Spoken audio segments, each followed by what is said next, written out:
Everyone, I would like to call the caucus meeting to order. Before we do the Pledge of Allegiance, I will ask the clerk to council to please take attendance so we can determine that, in fact, we do have a quorum. So as she does, would you please announce that you are present? Chairman Passament. Present. Vice Chairman Somerville. I saw him there. Councilmember Glover. Councilmember Hervishon. Councilmember Rodman. Present. Councilmember Howard. Present. Councilmember Lawson. Mark Lawson here. Councilmember McEllen. Here. Councilmember Dawson. Councilmember Flewelling. Online, present. Councilmember Cunningham. Okay. We have a quorum. Thank you. Okay, would you all rise for the Pledge of Allegiance? I pledge allegiance to the flag of the United States of America and to the republic for which it stands, one nation, under God, indivisible, with liberty and justice for all.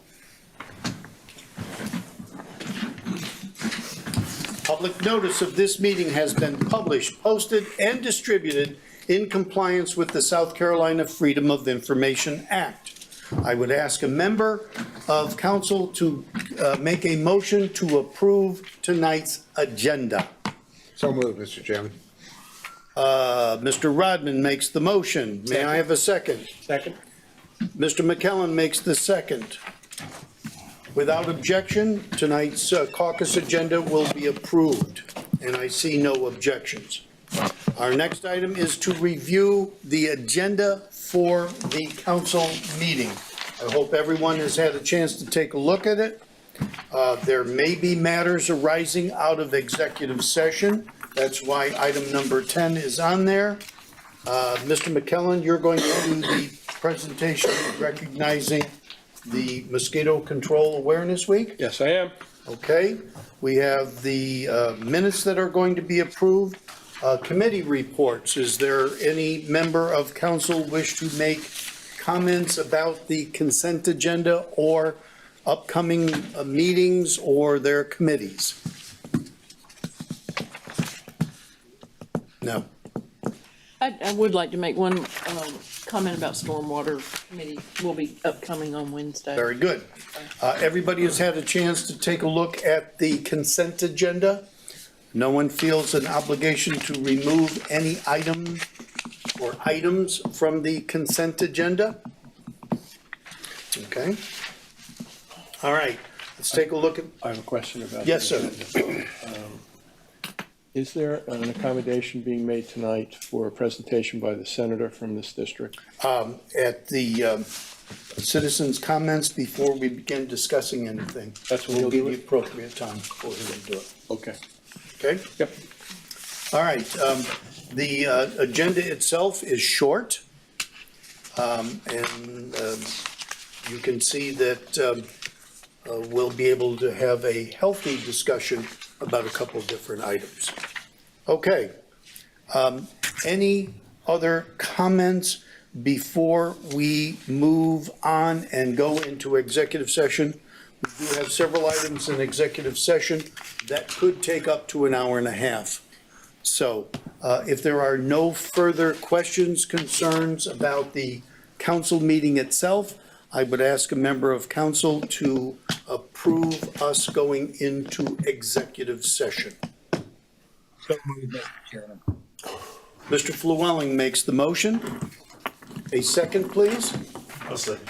Mr. Glover makes the second. Duly motioned and second pursuant to South Carolina Code 30-4-70. We are going to go into executive session to discuss the following items. Legal advice related to matters covered by attorney-client privilege regarding scratch golf. Litigation and matters covered by attorney-client privilege about Buckingham Landing litigation pursuant to a discussion about the contractual arrangements and proposed purchase of real property regarding the Tefusky Island Ferry. And finally, discussion of negotiations incident to proposed arrangements for potential sale of real property, King Street and Wilmington Street. It's duly motioned and second. Are there any other comments before I declare that we will do this without objection? Seeing no comments, the executive session has been approved without objection.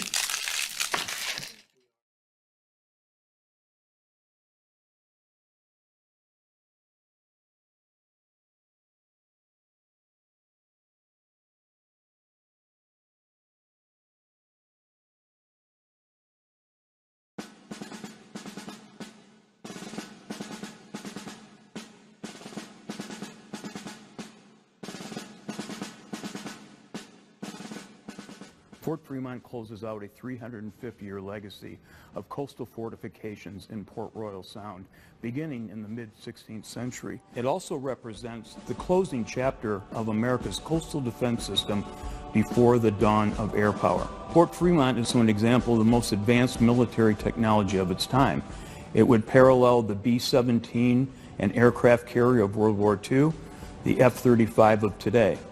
Fort Fremont was an important part of the Beaufort culture, very similar to Parris Island and the Marine Corps Air Base today. In 1525, the Spaniards named this sound and this harbor Santa Elena. They called the navigational point La Punta de Santa Elena, the point of Santa Elena. And what the Spanish explorers discovered is that Port Royal Sound is a unique piece of geography. It's the deepest natural harbor south of the Chesapeake Bay, possibly south of New York. The channel into Port Royal Sound, this I find a remarkable geological fact. The channel has not changed for 500 years. There's no inlet on the southern coast that hasn't shifted entirely in 500 years, except Port Royal Sound. There's something geologically different, or one might say magical, about Port Royal Sound. So Spanish sailors, being the best in the world in their time, found this place very early, knew that for the Spanish explorations of the American Southeast, this would be the entrada, the entrance.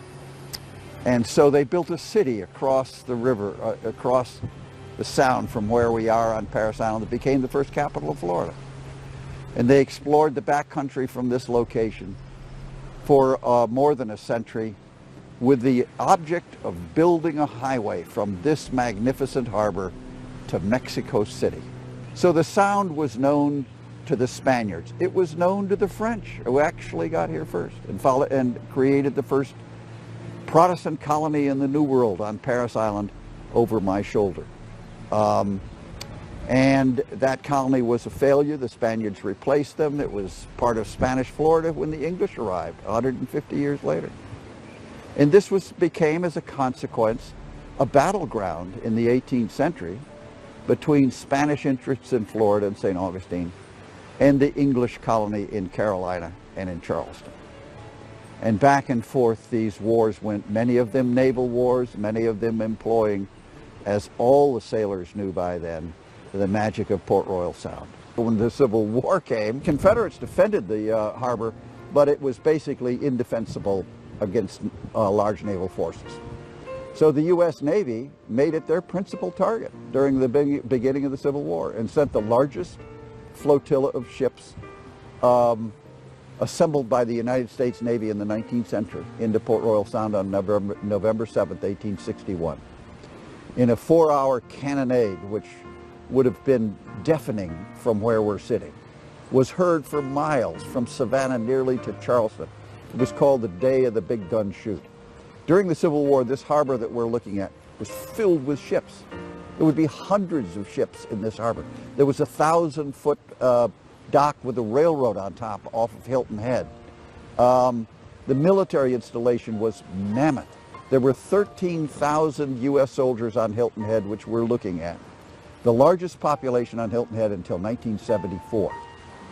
So this was a major U.S. government installation in the heart of the South. It was the headquarters of the U.S. Army Department of the South, but more importantly, it was the headquarters of the United States Navy South Atlantic Blockading Squadron.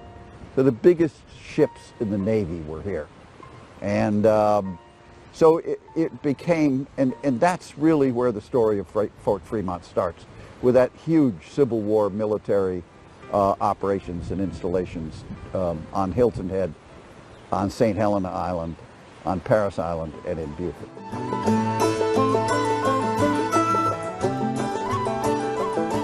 After the Civil War, we're going to see a massive change in technology that's going to revolutionize the military.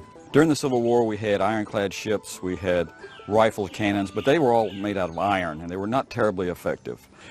But its technology is going to change after the Civil War. We're going to see steel produced, and steel is much harder. So now we have a new material to make armor out of for ships. So we can have these armored ships made with steel that are much more resistant to shot.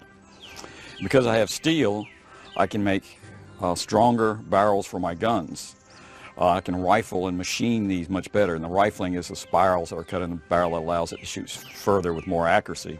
And we can also now have breech loading guns that can lock from behind, so I can load my gun from behind. I don't have to go have the old black powder muzzle loading cannon that I had before. Now I can fire much more rapidly.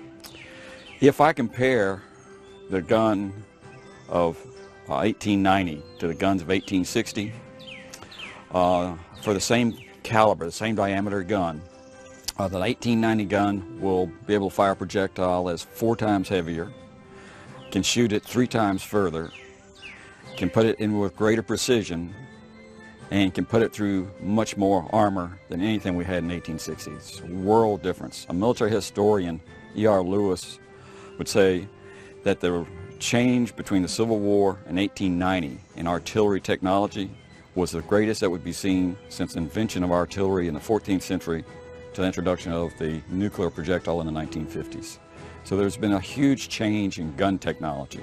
At the same time, it's not just the steel, but also the powder that fires these guns is different. We have new chemical makeup, and sort of like cordite is invented now, and it's still a widely used military explosive even today. Smokeless powder is invented during this period of time.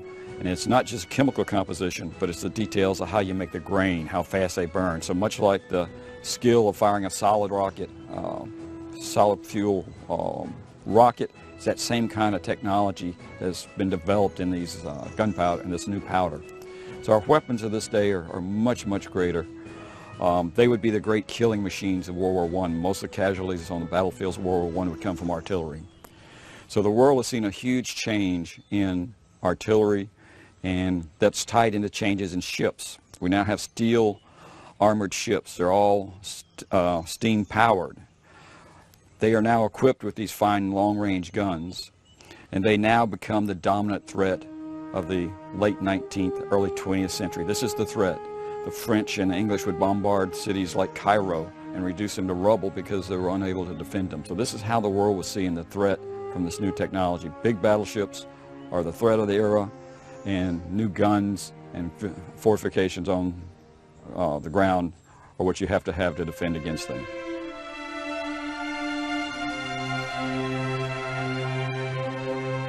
One of the most important and first things that happened after the Civil War is they built a railroad to Port Royal Sound, which didn't exist. It was the first connection of the Sea Islands to the mainland. And the advantage of that railroad is it brought coal to Port Royal Sound. So when the coal was delivered, the Navy followed. In 1872, Robert Smalls was in the South Carolina legislature, and he pushed through a resolution to the Secretary of War calling for them to put a Navy station on Parris Island. And eventually he would go on to Congress, where he would continue his support for a Navy station here in the Beaufort-Port Royal area. They eventually opened a Navy station here and a coaling station. They created in the 1890s on Parris Island the largest dry dock in the United States. This is the period when the U.S. Navy was switching from sail to steam. All the navies of the world needed a coaling station. This was the principal coaling station, because of the railroad, for the Caribbean and South American U.S. fleets. This would be the biggest dry dock south of Norfolk. In fact, it is the only dry dock south of Norfolk, Virginia, that's capable of taking these new modern battleships and these new modern armored cruisers.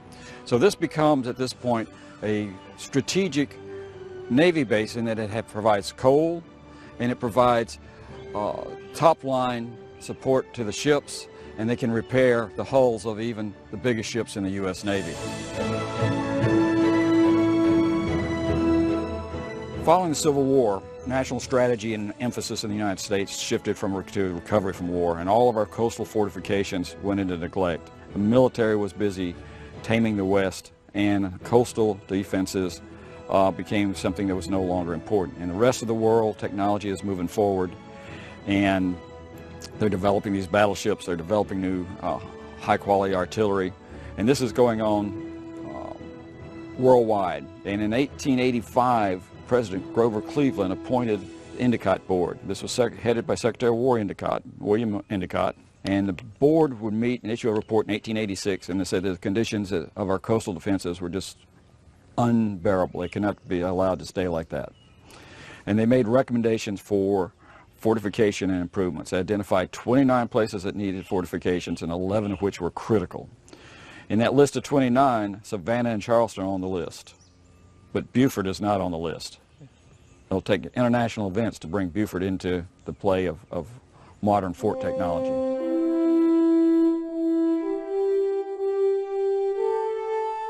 So the USS Maine was here on patrol and in the harbor, and while they were in the harbor several times, they entertained the local population. So the merchants and the social leaders and the political leaders of Beaufort were invited to come have lunch with the captain of the ship, Captain Sigsbee. And the officers got to know the people got to know the officers. The crew, which was large, would go ashore on payday and make friends with everybody in town. So it was a very social arrangement between the towns, Port Royal and Beaufort, and the ship. So the Maine left here, it went and reprovisioned, it refueled in Key West, and then went the 90 miles across to Havana into the harbor and blew up.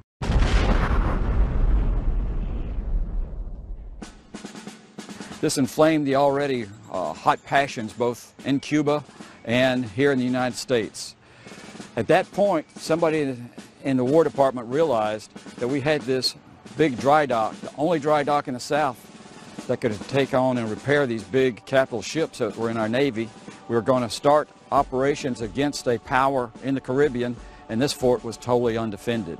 And that's what put Fort Fremont on the map. We had to have a fort here to defend the coaling station and especially this big dry dock, as well as this fine harbor that's here. And of course, that event, which killed 300 or more sailors on the ship, was very much followed by the local news media and very much lamented by the many friends that the crew had made here. The destruction of the USS Maine was a personal matter to Beaufort and to Port Royal Sound.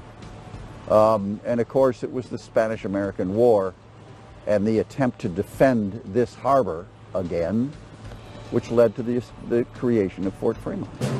The United States declared war on Spain in April 1898. And by early May, we had temporary batteries in place here, submarine mines were in place, and in the summer they would actually place the mines across the Beaufort River behind me.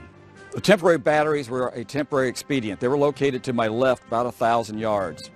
They immediately began construction of what would become Fort Fremont. The large batteries would house the large guns.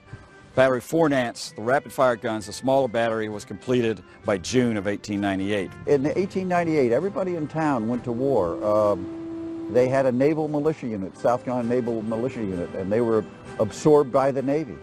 Many of them ran tugboats from here to New York to Key West, which was the principal support base, Tampa and Key West, for the U.S. Army operations in Cuba. Peace was declared by the end of 1898, and the remainder of Fort Fremont would not be finished until early 1899, and the first soldiers would arrive from the regular Army at that point in March 1899. Well, Fort Fremont was named for Major General John Fremont.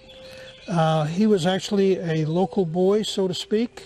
He was born and grew up in Savannah, Georgia, just south of us, and went to college in the College of Charleston, up just north of us in Charleston.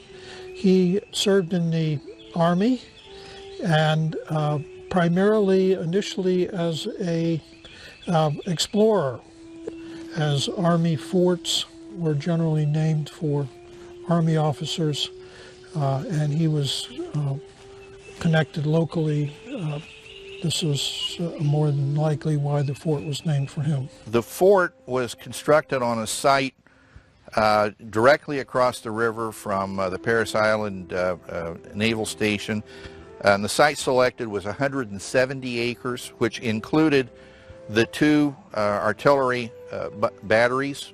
Fort Fremont, of course, had Battery Fornes and Battery Jessup. But then adjacent to the battery site was an administrative quadrangle, a very typical military type administrative square. We are sitting in the number 3 gun position of a 3-gun battery, Battery Jessup, which had 3 10-inch disappearing carriage, large caliber guns, breech-loading guns.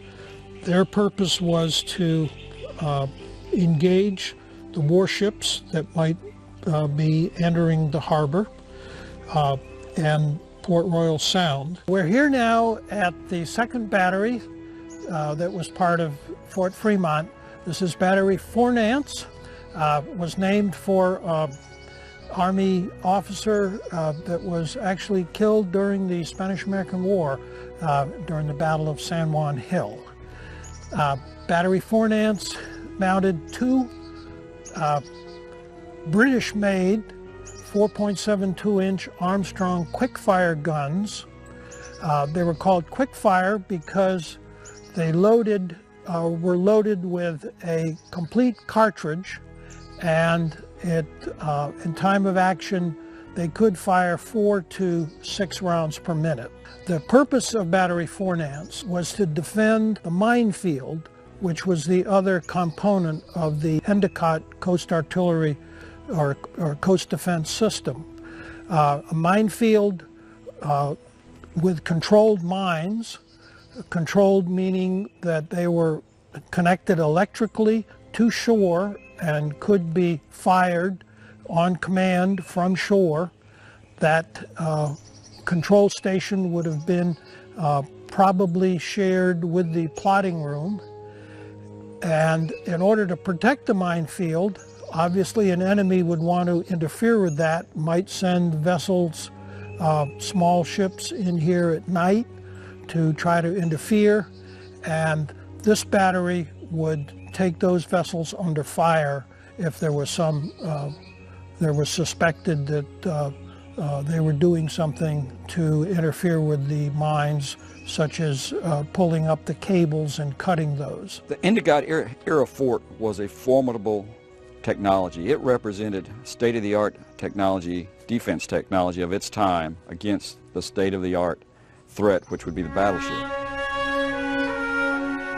The life for the soldiers at Fort Fremont was disciplined and regimented. They even had meal times were specified lengths of time, 15 minutes for lunch, 15 minutes at breakfast, 20 minutes at supper. They had to practice their skills. They were training and doing maintenance constantly.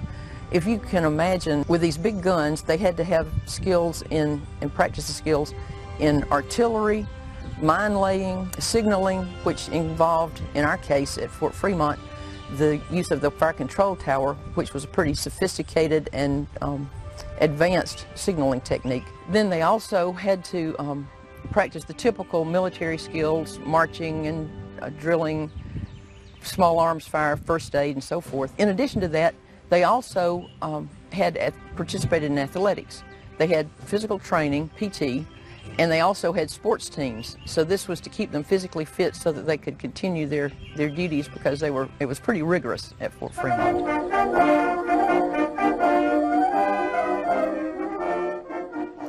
When eventually the decision was made to move the dry dock and the coaling station and the Navy station up to Charleston, then this fort no longer became significant. There was nothing left here that was to be protected. And at that point, 1911, the last troops were transferred out and the fort was closed. In 1901, the mayor of Charleston and the United States Senator Pitchfork Ben Tillman from South Carolina wanted this to move from Beaufort County to Charleston County because there are more votes in Charleston County, and the mayor wanted the U.S. Corps of Engineers and the Navy to dredge the harbor in Charleston because battleships in those days required 26 feet of water. Charleston's natural harbor is 15 feet of water. Port Royal is 30 feet of water. In order for Charleston to sustain its port, its commercial port, it had to dredge the harbor. Well, if they could get the Navy up there, they get the Corps of Engineers to dredge the harbor. That was the play. And the play for Pitchfork Ben Tillman, the U.S. Senator in 1900, was that he'd get a whole lot more votes from the largest city in South Carolina. So it was a political, commercial operation, and they moved the nation, and it was done, boom, like that. The fort did its job. It was a deterrent for anybody that wished to attack these. It provided protection. In fact, the whole Endicott system, although never challenged in this era here in the United States, provided some 300 major guns, coastal guns to protect major areas, and left the United States at the beginning of the 20th century with as well-defended coastline as any place in the world. But I would just like to say that it's a magnificent artifact of an era. And it's an era that has been neglected. The turn of the 20th century, the naval station across the river here. And so it's a piece of history that's disappearing, and the Friends of Fort Fremont and Beaufort County have preserved it for the use of the public and as a memorial to that moment in history. Fort Fremont closes a 350-year story of homeland security addressing European imperialism in the 19th century. It's a tale of how geography, technology, and national security creates a transition for America to become a global power. It's also a wonderful snapshot of America in the beginning of the 20th century. The Friends of Fort Fremont and Beaufort County have a valued partnership working in tandem to preserve the fort's integrity and promote the historical, natural, and cultural aspects of the fort. Most important, we are always looking for creative ways to enhance the visitor experience.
It's civilization versus nature's fury. Raging blizzards bury cities under thousands of tons of snow. Howling hurricanes tear apart coastal communities with wind and rain. And flash floods wipe entire towns off the face of the earth. As the skies clear, people begin to pick up the pieces. But after the storm, insidious damage is still being done. Our most vital natural resource is under assault, our nation's waters.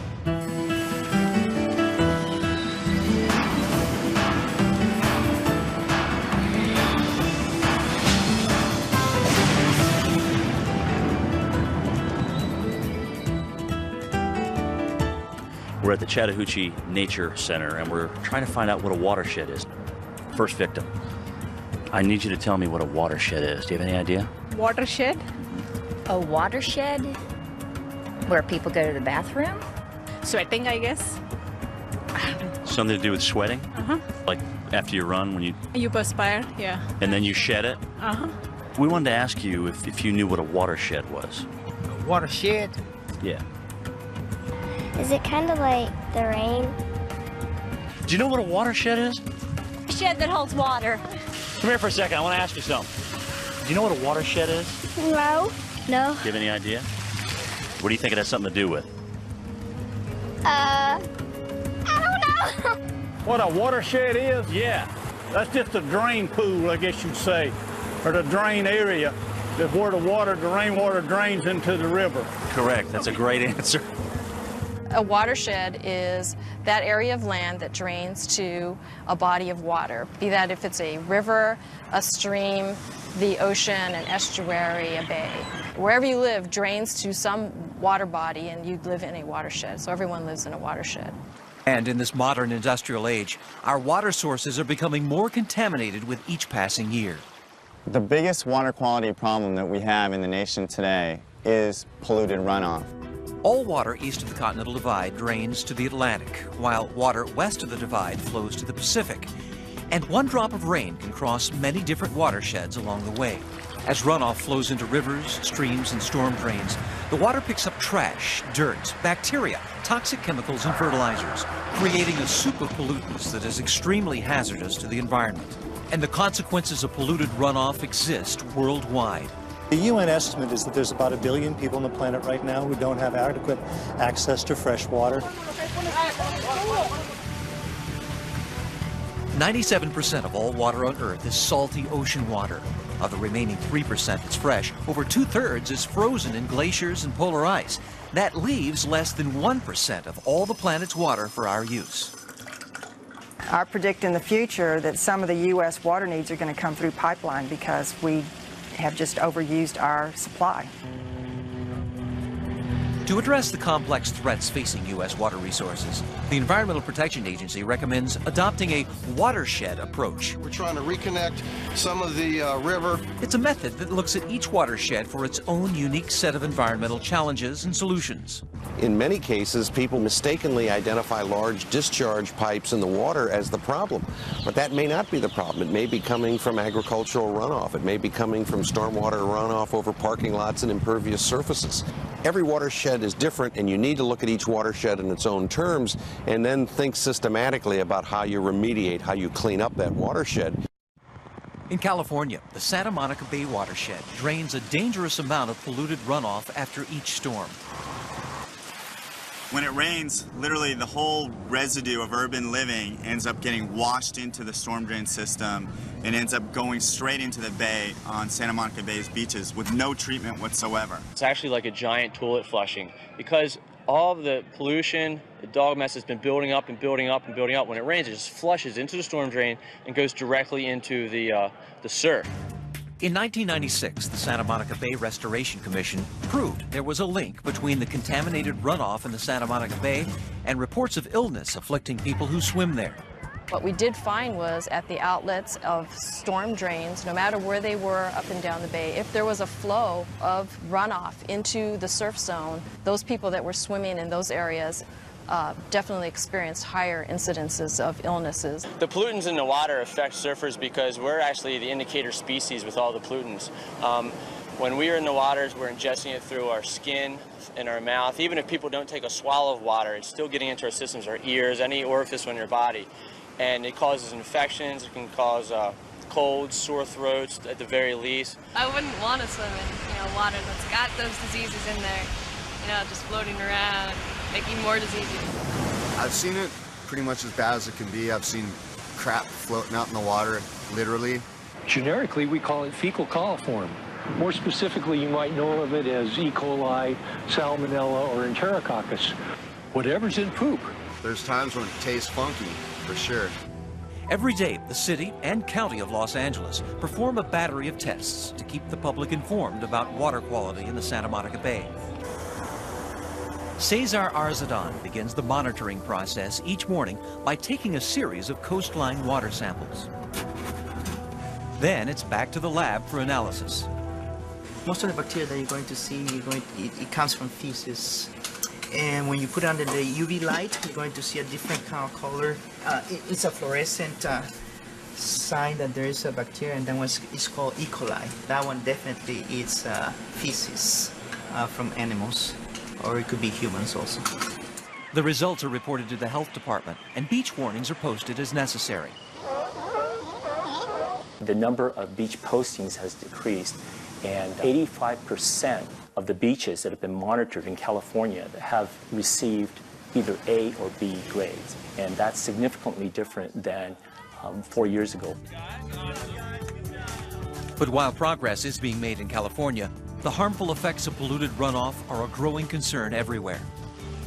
So what can the average person do to help reduce pollution in our watersheds? How you apply pesticides or not in your garden, how you wash your cars, making sure that you don't throw cigarette butts out onto the street. Do not dump things on the ground, especially oils or any chemical pollutants. Pick up after your dogs. A lot of people don't realize how important that is. And just be a conscientious citizen and don't leave anything on the ground. I think one person can make a difference, and needs to make the difference. If not you, who? Coming up. We're heading for what's known as an ecosystem collapse.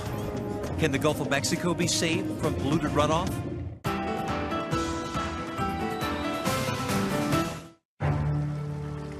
It was a flood of apocalyptic scale. 26,000 square miles of the lower Mississippi Valley inundated by water. More than 200 lives lost, and 600,000 people displaced from their homes. The flood of 1927 was the most disastrous in U.S. history, and its effects are still felt today. After the flood of 27, massive levees were put in place. And while they helped protect the lower Mississippi River basin from flooding, the levees and other human activities would ultimately harm the watershed in unforeseen ways. The Gulf state of Louisiana is the terminus of the Mississippi River. The mighty watershed that drains 41% of the area of the lower 48 states into the Gulf of Mexico. We receive water from as far away as Montana, Michigan, to Pennsylvania, Ohio, Iowa. All those waters drain right past this area right here.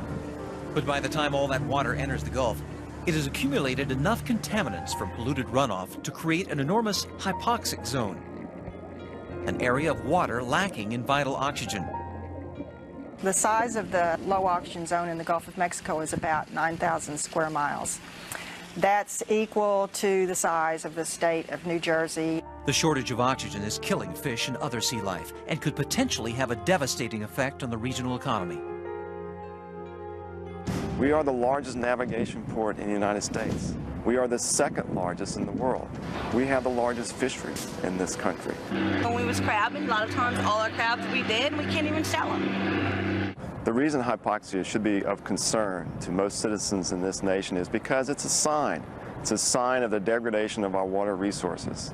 We're heading for what's known as an ecosystem collapse. If you're going to have an ecological disaster caused by the offshore hypoxic areas, then that absolutely translates into an economic disaster. So what exactly is causing this dead zone in the Gulf? Hypoxia develops when an area of water receives excess pollutants, primarily an overabundance of nutrients, which produce large algae blooms that die off and lead to low oxygen. And since the Mississippi gets fed by tributaries that flow through 31 states, that adds up to a staggering volume of contaminated runoff. You have drainage into the Gulf of Mexico from the Ohio River, the Mississippi River, and the Missouri River. Yet each of those three major river systems are watersheds in and of themselves with their own challenges and their own problems. The Mississippi River has always delivered a lot of water, and that hasn't changed over the centuries. What's changed is the amount of nutrients in that water. In fact, the Mississippi's nitrogen levels in the lower Mississippi River have tripled since the 1950s, and the growing hypoxic zone off the Louisiana coast contains the disturbing evidence. It's like a rusty color, stinky, rotten looking. You see fish just swimming sideways, gasping for air and stuff like that. And when you pull up the nets, not one shrimp alive. all dead, orange. The fish, they rotten, like melting away and stuff like that. Can't breathe stuff, and it's just rotten. This is just a fact of life, the way we treat our water systems, because we use them as our garbage dumps. We use them to dilute our pollutants and things like that, and it flows downstream. I believe the statistic is that if you're in New Orleans, the water that is going by you has passed through a human gut something like 3 or 4 times before it gets to you.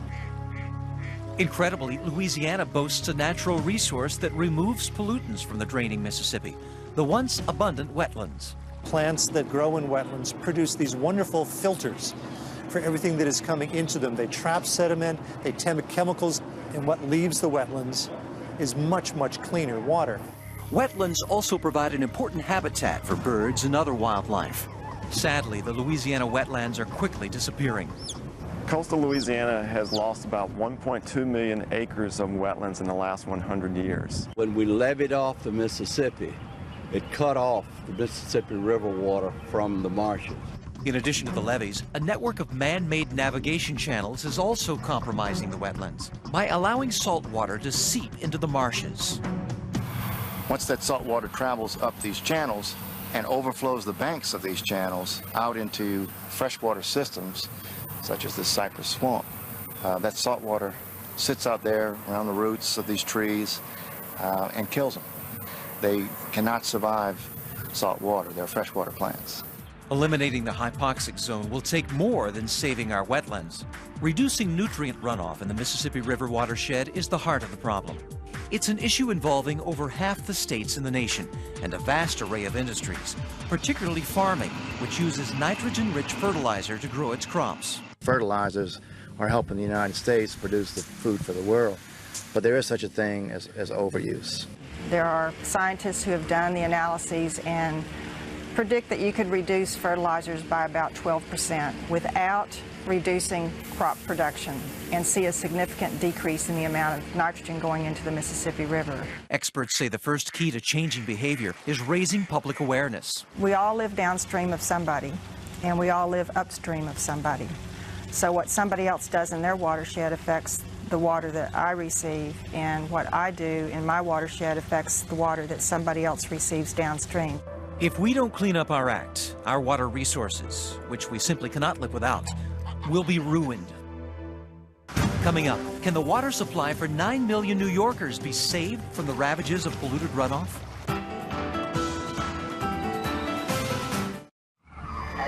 In January of 1996, one of the most devastating winter storms in history slams the East Coast. 2 feet of snow dumps on New York and throughout the Northeast Corridor. Schools, airports, and roads are shut down. By the time it's over, the blizzard and resultant flooding caused $3 billion in losses, and 187 lives are taken. And in the Catskill Mountains of upstate New York, the snowmelt triggers another potentially devastating crisis. Stormwater runoff, contaminated with trash, dirt, fertilizers, and pesticides from nearby farms and communities, threatens the fresh water supply. And the Catskill system of reservoirs is vitally important, for it is the biggest watershed of New York City, providing drinking water to over 9 million people. The miracle of the city's water supply system is largely unknown to most New Yorkers. You ask people, where does the water come from? Often people shrug their shoulders and say New Jersey. I figured that we were probably our own separate water system than from upstate. I'd rather be drinking water from upstate than the Hudson River. I don't know that most people are aware of how large the problem is and how close to crisis many of our water supply systems are. To preserve the purity of the reservoirs and enforce the Safe Drinking Water Act, the Environmental Protection Agency presented the Big Apple with 2 options. Either build and maintain a $6 billion facility to filter all of the city's tap water, or fund a $1 billion program to protect the watershed from polluted runoff. When it comes to our investment in clean air and clean water, preserving open space, fixing antiquated sewage treatment plants, we can't wait. It doesn't get any less expensive, it gets more expensive. With the historic Watershed Agreement of 1997, An unprecedented upstate-downstate partnership was forged to protect the New York City water supply. The watershed agreement is saving New York City billions of dollars. The plan includes purchasing and preserving 355,000 acres of undeveloped watershed land, the upgrading of sewage treatment plants, and the protection and restoration of stream corridors. What we're looking at here is a main tributary of the Esopus Creek. During flooding, we were seeing a lot of sediment coming out of the stream. The clay gets into the water column and it becomes very turbid, and then it makes it very difficult to treat and clean that water. So from a water quality perspective, we're very concerned about erosion. The program also provides funding for farmers that implement agriculture management practices. Well, we have a very exciting program with the Watershed Agricultural Council where we are working with local farmers. We look at how they're handling the animals so that the runoff associated with manure, fertilizer, and that farm activity isn't getting into the streams around our reservoirs. This water here is basically the water you're going to be drinking down in the city. And I feel I've got a responsibility to try my best to keep it clean for when it gets down there. It used to be when it rained here on the farm, the water that ran away from the back of the barn here was full of mud, manure, and it would just run brown and right into the stream. 2 years ago, we would spread every day. We'd have to take it out, spread it on the fields. If the snow was deep, we spread it on the snow, and unfortunately, if the ground was froze when the snow melted, the nutrient value of it for fertilizer was gone. It wound up down in the reservoir. With New York City funding, a secure above-ground steel tank that can hold 400,000 gallons of manure was installed on the Meadowbrook farm. That's enough storage for 6 months of the year. Now we can store it, spread it when it'll do the most good to us for fertilizer, and we don't have to spread it every day. I worked with Tim on the plan to develop the improvements we're going to make. Plan really belongs to the farmer. And it's a collaboration of their ideas and what technical advice we can bring to the program. But the farmer makes the decision.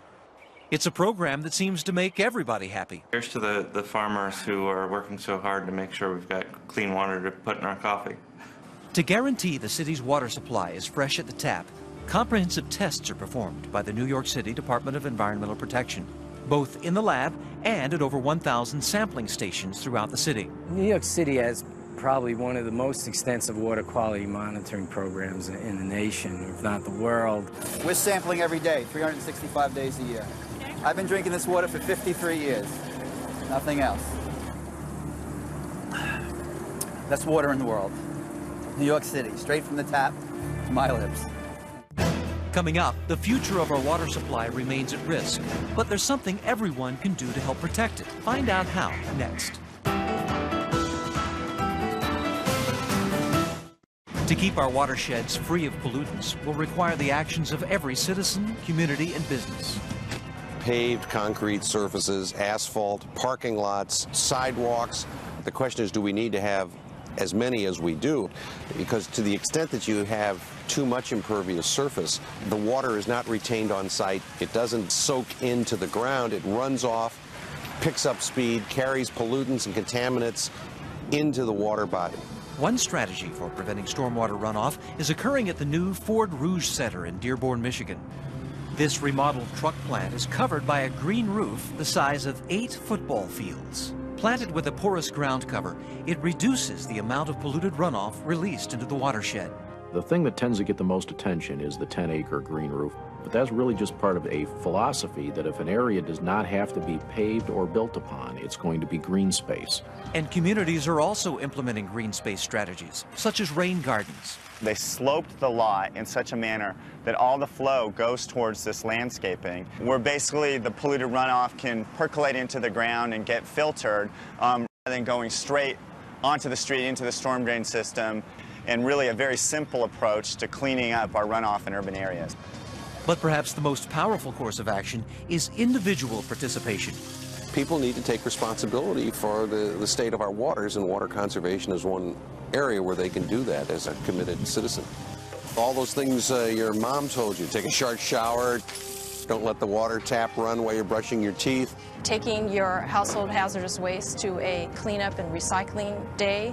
Don't wash your car on the streets and put all those suds down into the drain. When you change or use motor oil, you don't dump it into the street. Everybody's got to clean up after their pets. Obviously, that's a big concern. fertilizers, herbicides, pesticides, and make sure you don't use them anytime there's any chance of rain coming up in the near future. When you're irrigating your lawn and your garden, make sure that you're not overspraying and causing all those chemicals to end up getting into the storm drain system. The only way we're going to solve the problem is if everybody does their part. We all live in a watershed. We all have an impact on our environment. And we must all play a role in the protection and restoration of our valuable water resources.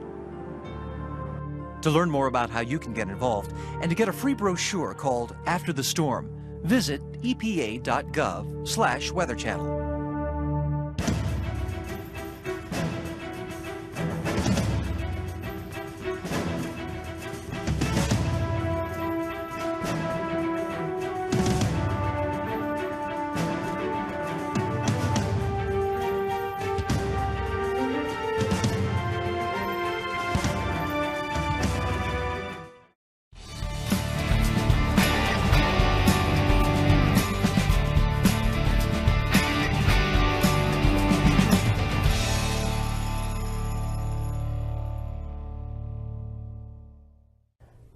Dr. Gates, tell me a little bit about the timeliness of the Reconstruction series. Why now? 12 years of black freedom, followed by an alt-right rollback. A president immediately following Abraham Lincoln who refused to renounce white supremacy. A conservative Supreme Court that effectively undid the power of the 14th and 15th Amendments. What's that sound like? Contemporary times. Contemporary times. So it was obvious that we could teach our fellow citizens in America about the perilous moment in which we're living by analogy through telling the story of Reconstruction and its rollback. And I first started thinking about it after the horrible murders of Reverend Clementa Pinckney and the other innocents at Mother Emanuel Church, because the justifications that Dylann Roof summoned for his actions were very reminiscent of racist rhetoric about black people immediately following the Civil War and following Reconstruction. And I was shocked. It's almost like a horror movie when you think that the vampire's dead and all of a sudden they come up out of the casket and you think, damn, I thought I put a stake in your heart. I thought that the worst and most pernicious, heinous aspects of anti-black white supremacy were long gone, and I was naive about that. And we've seen a rise in hate speech, anti-Semitism, anti-gay attitudes, and when people become frightened, particularly about their economic future, they look for scapegoats. And the scapegoats traditionally have been Jewish people, women, gay people, and of course in this country, people of color.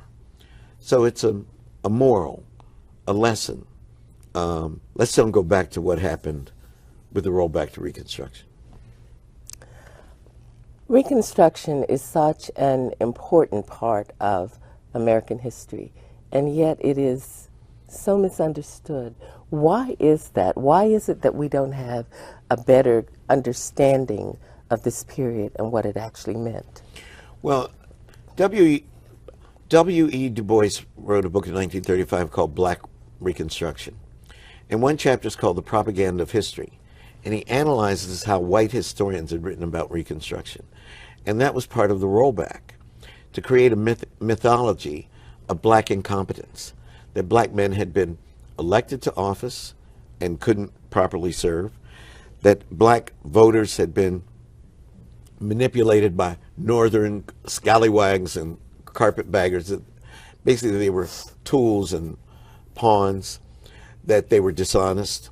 Robert Smalls, who was one of the greatest heroes of the Civil War and Reconstruction, served 5 non-consecutive terms in Congress because he was constantly being accused yet of stealing money and misappropriating funds.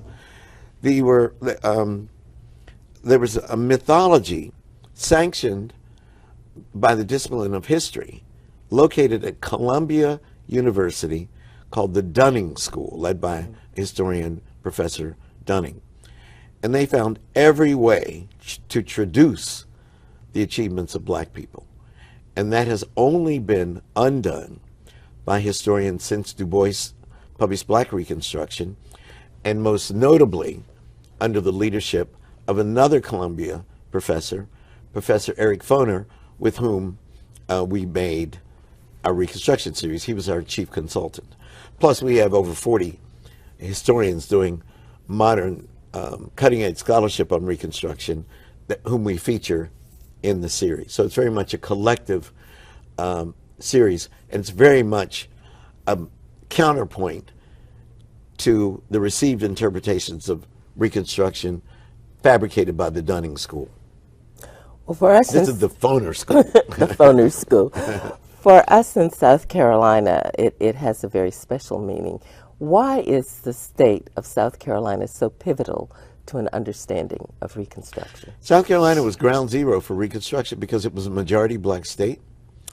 There's a famous 1872 lithograph of the first colored senator and the members of the House of Representatives, and 3 of those men in that lithograph were from South Carolina. When Richard T. Greener graduated from Harvard, the first black man to graduate from Harvard in the class of 1870, where was the land of opportunity? Was it in New York? Was it in Boston? Was it in Philadelphia? Charleston. Came to Charleston and went to Columbia and served on the faculty and took law classes there. A black man from England, from Liverpool, England, Robert Brown Elliott, came to Boston in 1867 with the British Navy, could smell the opportunity, headed straight to South Carolina and worked for Richard Harvey Kane's newspaper, then was elected to Congress. Very eloquent man. And this was where it was at. This is where it was happening. And when I interviewed Representative Clyburn, his office in the Congress. Well, he's long been a student of Reconstruction. Yeah, I mean, it's like a museum. You go in there and all these brothers are on the wall. And we talked about the fact that South Carolina had a black majority in the House of Representatives. You can't imagine that now. South Carolina, even in the 18th century, was called Negro country. It was a black state. And very soon that was dismantled. So it's no surprise that many of the most vicious battles over race occurred here, because it was an attempt to control this black majority. I went to Calhoun College at Yale University, and John C. Calhoun was an intellectual racist. He not only wanted slavery to continue, he wanted to resurrect the slave trade. He was a rough brother. What do you feel were the most important and most significant aspects of Reconstruction, the real positives? The establishment of black social institutions, particularly the churches, fraternal organizations, social organizations, the fact that so many of the slaves wanted to get married and legalize their love relationships, the taking out of ads in newspapers to reunite families, and the fact that 80% of the eligible black men in the South registered to vote in what I call the first Freedom Summer, the summer of 1867, and 500,000 of them cast their votes in the general election of 1868 for Ulysses S. Grant. That's amazing. And people formed schools, historically black, what we now call historically black colleges and universities like Shaw and Howard, but elementary schools. And in South Carolina, Allen and Benedict and Claflin. Absolutely. And, you know, just elementary schools that the slaves had a hunger for learning, because they knew that the most valuable thing that had been kept for them was knowledge of reading and writing. And they knew that was the pathway to success. Isn't it interesting that public education grew out of this period, and particularly was spearheaded here in our state by Robert Smalls? Right. There weren't statewide public school systems. And the Reconstruction governments, particularly in South Carolina, and particularly as designed by Robert Smalls, established statewide public school educational systems, which hadn't been done before, which is a shock to people. And that's because black people understood the value of education. It's also interesting, though, that things like public education and certainly enfranchisement and economic development, all these positives that grew out of the Reconstruction period are still under assault in modern times. Yeah, it is. And we have to, any society is judged by the quality of its public education. And we as Americans should be embarrassed at how we've allowed our public schools, which are populated by brilliant teachers who are so motivated, but they're underpaid and under-resourced. And we should be ashamed of that. You know, people have a general idea that the collapse of Reconstruction was solely in the hands of the South. That's not true, is it? No, the collapse of Reconstruction was a conspiracy between economic interests and political interests in the North and in the South. They said 12 years is enough. There was the economic panic of 1873, which was called the First Great Depression. And people looked around and said, why we spend all the money on these Negroes in the South? Let them thrive. They're free now. And they acted barrel as if 200 years of slavery could be wiped out with no reparations, with no benefits given, no 40 acres and a mule, no help. That each of these people were on their own. Not only that, new forms of oppression were institutionalized. Debt peonage, sharecropping. The rise of the Klan. The rise of the coup, terrorism. And so very much Reconstruction is about issues that still roil our society today. Who has the right to be a citizen? Who has the right to be an American? What is the relationship between political and economic democracy? And what is the role of terrorism in the healthy functioning of a democracy? What's the role of the chief executive in the face of the manifestations of terrorism? How can we have this very blatant reminder from 150 years ago and not be mindful of its impact today? That's why Dylan McGee and I made this series. And with PBS, we'll get, and I am on the road. You know, I flew down to Beaufort from Harvard. I did my official duties. I jumped on JetBlue and came down here because I wanted a South Carolina screening to remind people that this is ground zero, that then is now. And I want to do one in Charleston, and I want to do one at the Penn Center as well. It is very important that the country understand that we made this series about the current racial climate in the United States, though it's through the mirror and the analogy of Reconstruction and its rollback called redemption. One final question. What is the measure of success for you for this series? First of all, I want Reconstruction modules. First, I want Reconstruction modules to be created in the classroom so that Reconstruction is as central to a course in American history as the Civil War is, or World War I or World War II. Reconstruction was our first experiment with interracial democracy, and it was crushed. And the only way that we're going to survive as a society is if we fashion forms of interracial democracy and collaboration that allow a multiplicity of voices, sexual orientations, religious beliefs, etc., gender identities, to thrive and live in harmony and peace. That's my goal in creating this series. And I hope people will watch it. Dr. Henry Louis Gates, Jr., thank you. Thank you. I can talk to you all day. It's always a pleasure.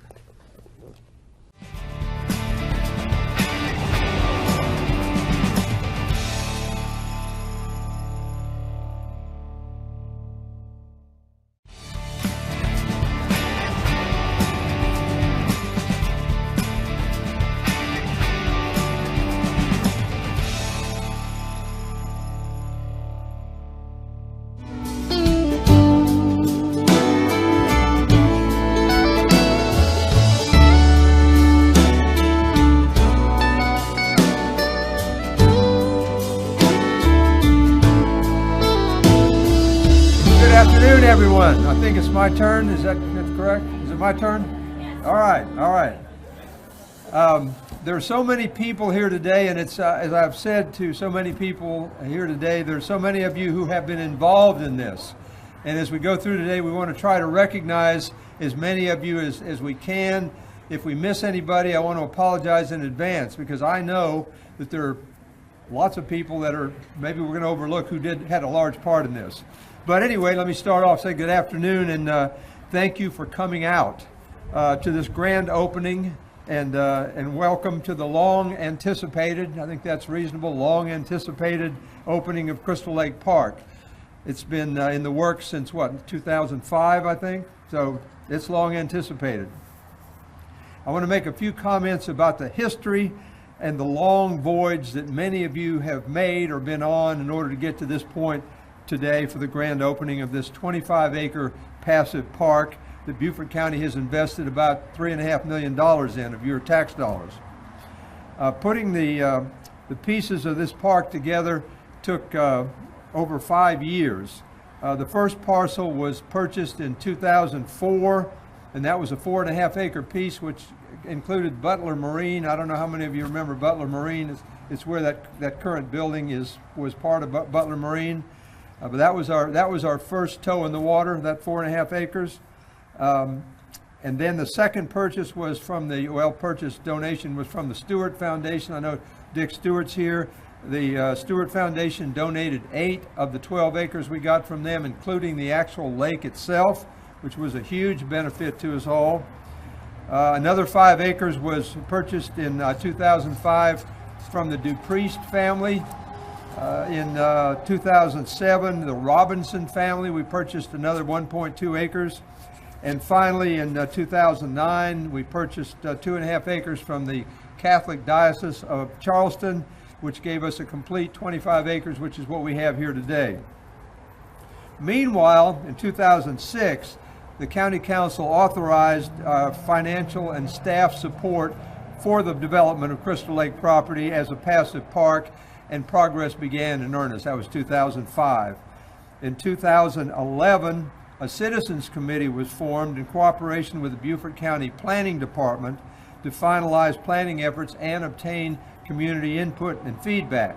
And let me take a moment to recognize at least some of the folks who were members or friends of Crystal Lake Park, who worked tirelessly and many times thanklessly to bring us this beautiful park that we have here today. I'm going to name as many as I can, and if I've missed any, I apologize.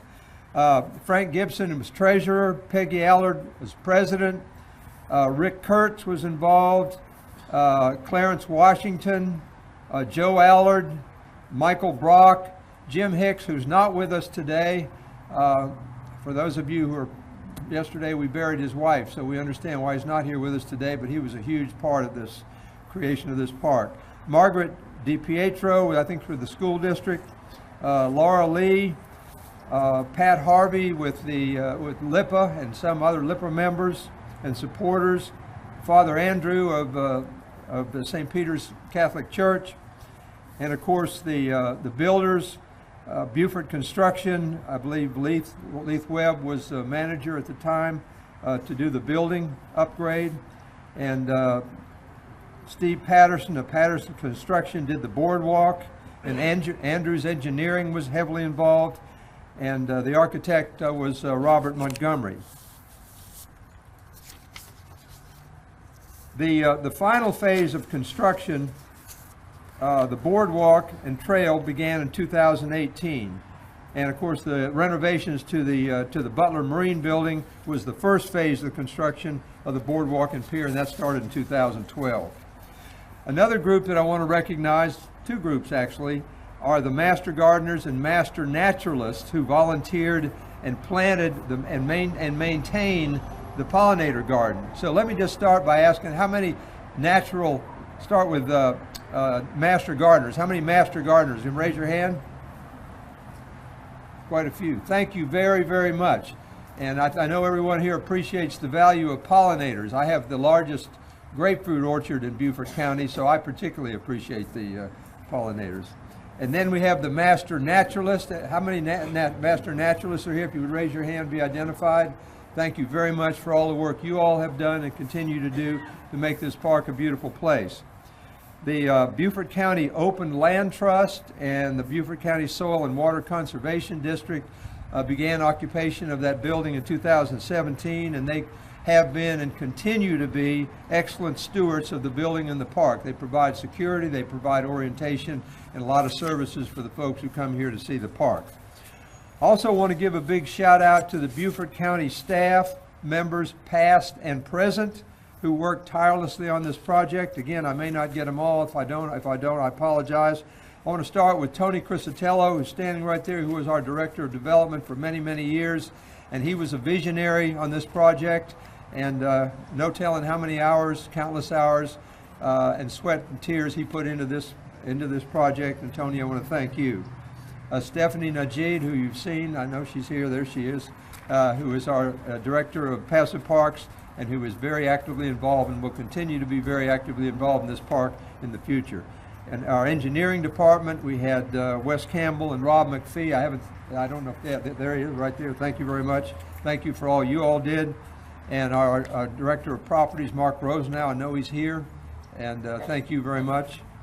And Eric Greenway, our current Director of Development, who's also put a tremendous amount of work into this.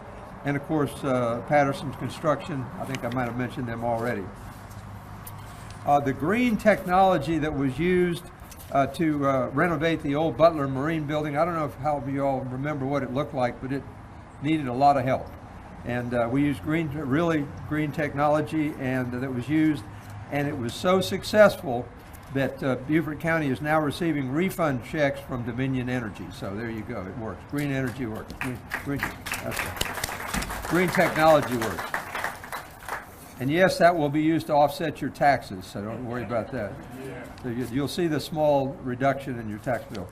And finally, I think everybody's aware of the diversity of wildlife that we have here.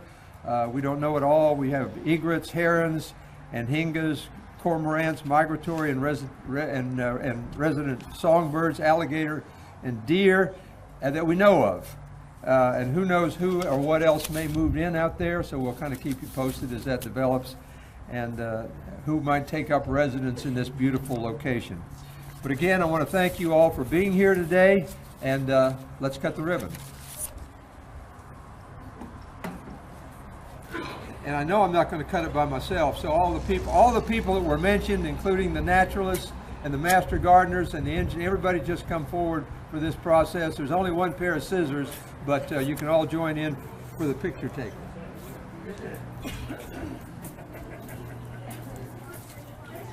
Go back again. This will probably be everybody that's here. Yeah, pretty much.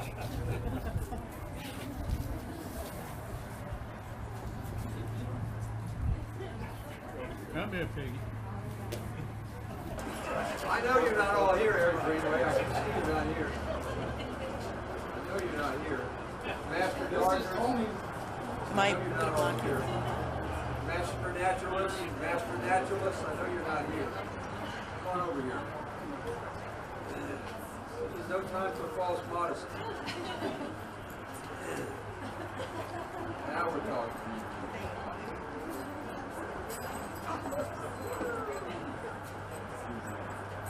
That's all we're going to get? All right, I know everybody's... What about Ashley? So somebody give me the countdown. 3, 2, 1.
2006, right around there, we were starting to see the growth affect our small town, coming west off of Hilton Head and moving its way into Bluffton. And Bluffton was just this small, somewhat of a square mile, but growing. So we decided to put some money and a lot of our efforts into what is called the Old Town Master Plan. It was adopted in 2006, and it really is a blueprint for all of our policies, improvements in our historic district. So the Garvin House is behind us. It is a historical structure. It's probably the last freedman's cottage that's on the river. So you look at it and people think, tear it down. Well, again, if you go back to this Old Town Master Plan, it would tell you, enhance your structures. Put your time and effort and your money into places that can't be duplicated. My wife and I live here in Bluffton, and this has been a piece of property that we've looked at since about 2008, and before the restoration and renovation started, and something that we've been interested in seeing progress over time. Well, it's very interesting. The house has been called the Garvin House for just kind of folklore vernacular, and as Melanie Marks, my wife, went through the genealogy, it became clear that his real name was Cyrus Garvey, but through transfer of deeds and the way people wrote things, that his name is actually Cyrus Garvey. But it took on Garvin, and at times you see Garvin, at times you see Garvey, but his real name, as you track back his family and so forth, is truly Cyrus Garvey. You know, the history says that he built the house in 1870, shortly after, you know, his freedom, on property that belonged to Joseph Baynard, who was a plantation owner. His summer home was here on this property, but his plantation was near or possibly in the bounds of Palmetto Bluff, the development. And somehow Cyrus was able to work this land, build his house in 1870, but didn't get deeded the property until 1880 by Joseph Baynard. When you think about this house and he was living here and the view that he had, it's amazing. My wife and I got together and we said, we have to become part of this somehow. We have to come down here and spend time here and try and facilitate and bring more awareness to the fact that this is important. This is history, and how could we help? Well, what brings us to Bluffton is this magnificent house here, the Garvin House. We've been working as director of the Palmetto Trust. I'm all over the state working with municipalities and communities, and this has been on our radar ever since I came on in 2007. And this was an amazing story of this family after freedom were able to build their own lives here in their own property. This is kind of a unique situation because most of the properties we work with do get turned into private homes. This is one where it really is going to be like a museum situation where the place is saved and the community can participate in learning about it, and the town can leverage it as part of their historic character that is so known in Bluffton so well. Basically, when we took over this project, there was a stabilization project, which basically means where these 6x6s cribbing carries a steel beam that pretty much runs through the length of the house. So you've got one here, and you've got one pretty much that runs down the center, and this was basically to give support, because you can see the structure got to the point of where it really couldn't stand by itself. Now, this is new product, but what we've done is we were able to salvage all of the original flooring. So we basically removed it from the house, wrapped it up, documented it, numbered it so that it can go back down in the same place. And what we'll end up doing is painting the plywood floor black so that you can't see down through the cracks, and it gives the illusion of what it used to look like. We'll install as much of the original stuff as possible. Same thing with the siding. So you can see it's not too hard to pull down. It's almost completely off. But we'll take this down, photograph it, document it, and we put it back in the same place. This is some of the original old beam, and basically it's anywhere from 6 inches to 6.5 inches because it's all rough hewn. It was all done by axe and basically or hand saw, so it's not perfect. So it's got a little bit of a stam or a little bit of a wave here and there. So we've interlocked and tied it in. When we dug the footing, we came across a lot of interesting things. So just various bottles, little baby perfume bottles and things like that, just, you know, that would be, you know, precious to them back in the day. And these are some of the old original lids from the cannery from the oyster factory. I kind of always enjoyed the challenge of looking at something and trying to look at, okay, why did they do this, or how did it develop into this, and how it progressed and changed. And just even standing here, you notice that this is exterior siding. So the original structure used to end here. That was the original back door, had a front porch on the front side. So as time progressed, they needed more room. They basically just notched in, added to the foundation, brought a new roof out, and now this became basically another room, bedroom, living room area, kind of a kitchen area here. And obviously you're not running down to Home Depot and Lowe's. You can see they actually just went down to the beach, got sand, and basically mixed a sand mortar, and you can see some of the oyster shell pieces in it and things like that. Just, that's amazing.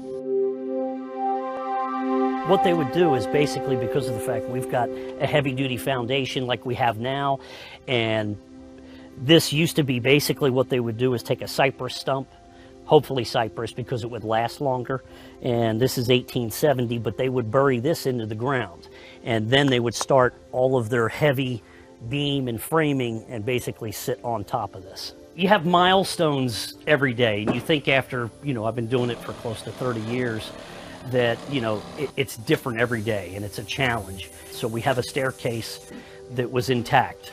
So instead of having to remove it, we kind of kept it in place. We worked under it, around it, in it, and we temporarily secured this thing 8 different times while we put the floor system under it.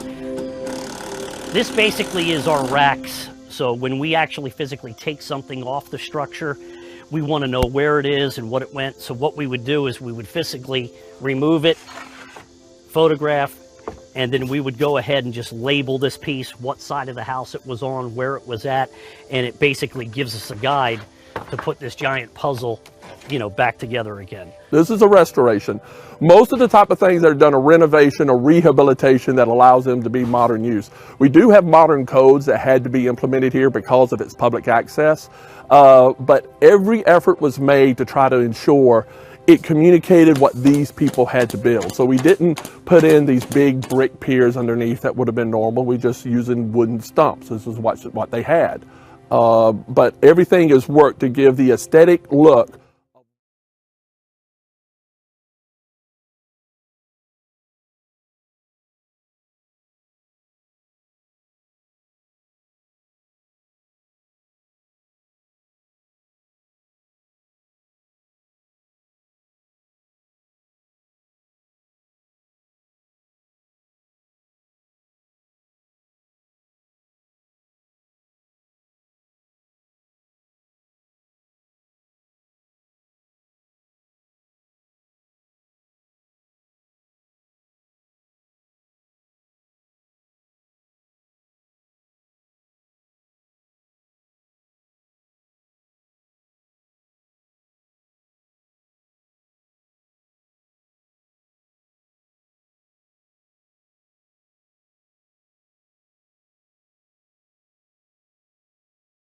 In session for the caucus meeting.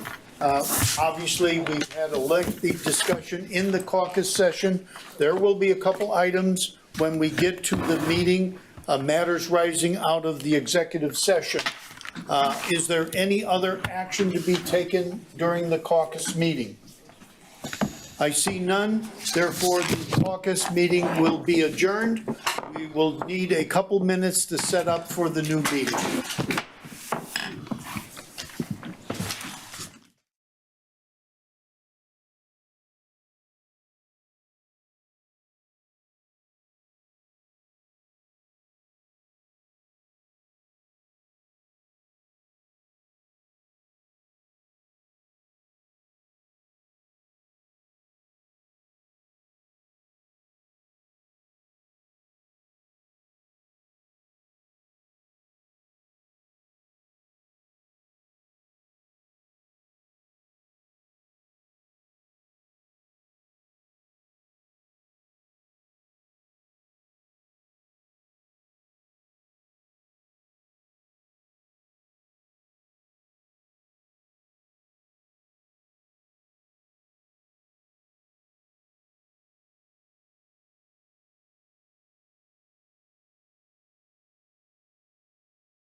I would like to call the County Council meeting to order on Monday, June 13th. Would the clerk to council please conduct the roll call to make sure that we have all members present and have a quorum to conduct the business? Chairman Passman. I am here. Vice Chairman Somerville. Present. Councilmember Glover. Here. Councilmember Hervishon. Mr. Hervishon. He's on mute. He's on mute, but his Councilmember Rodman. Here. Councilmember Howard. Here. Councilmember Lawson. Mark Lawson here. Councilmember McGowan. Here. Councilmember Dawson. Councilmember Flewelling. Present online. Councilmember Cunningham. Present. You have a quorum. Okay, Mr. Hervishon, you now can indicate that you are present. Present. Okay. Public notice of this meeting has been published, posted, and distributed in compliance with the South Carolina Freedom of Information Act. Would you all rise for the Pledge of Allegiance and then please remain standing for the invocation? I pledge allegiance to the flag of the United States of America and to the republic for which it stands, one nation, under God, indivisible, with liberty and justice for all. Councilmember Dawson is not here this evening, so I will be conducting the invocation. Lord God, you are the builder of all things. Please help guide us in this meeting. Help us to come up with effective strategies that can enable us to move forward as a team in a meaningful way.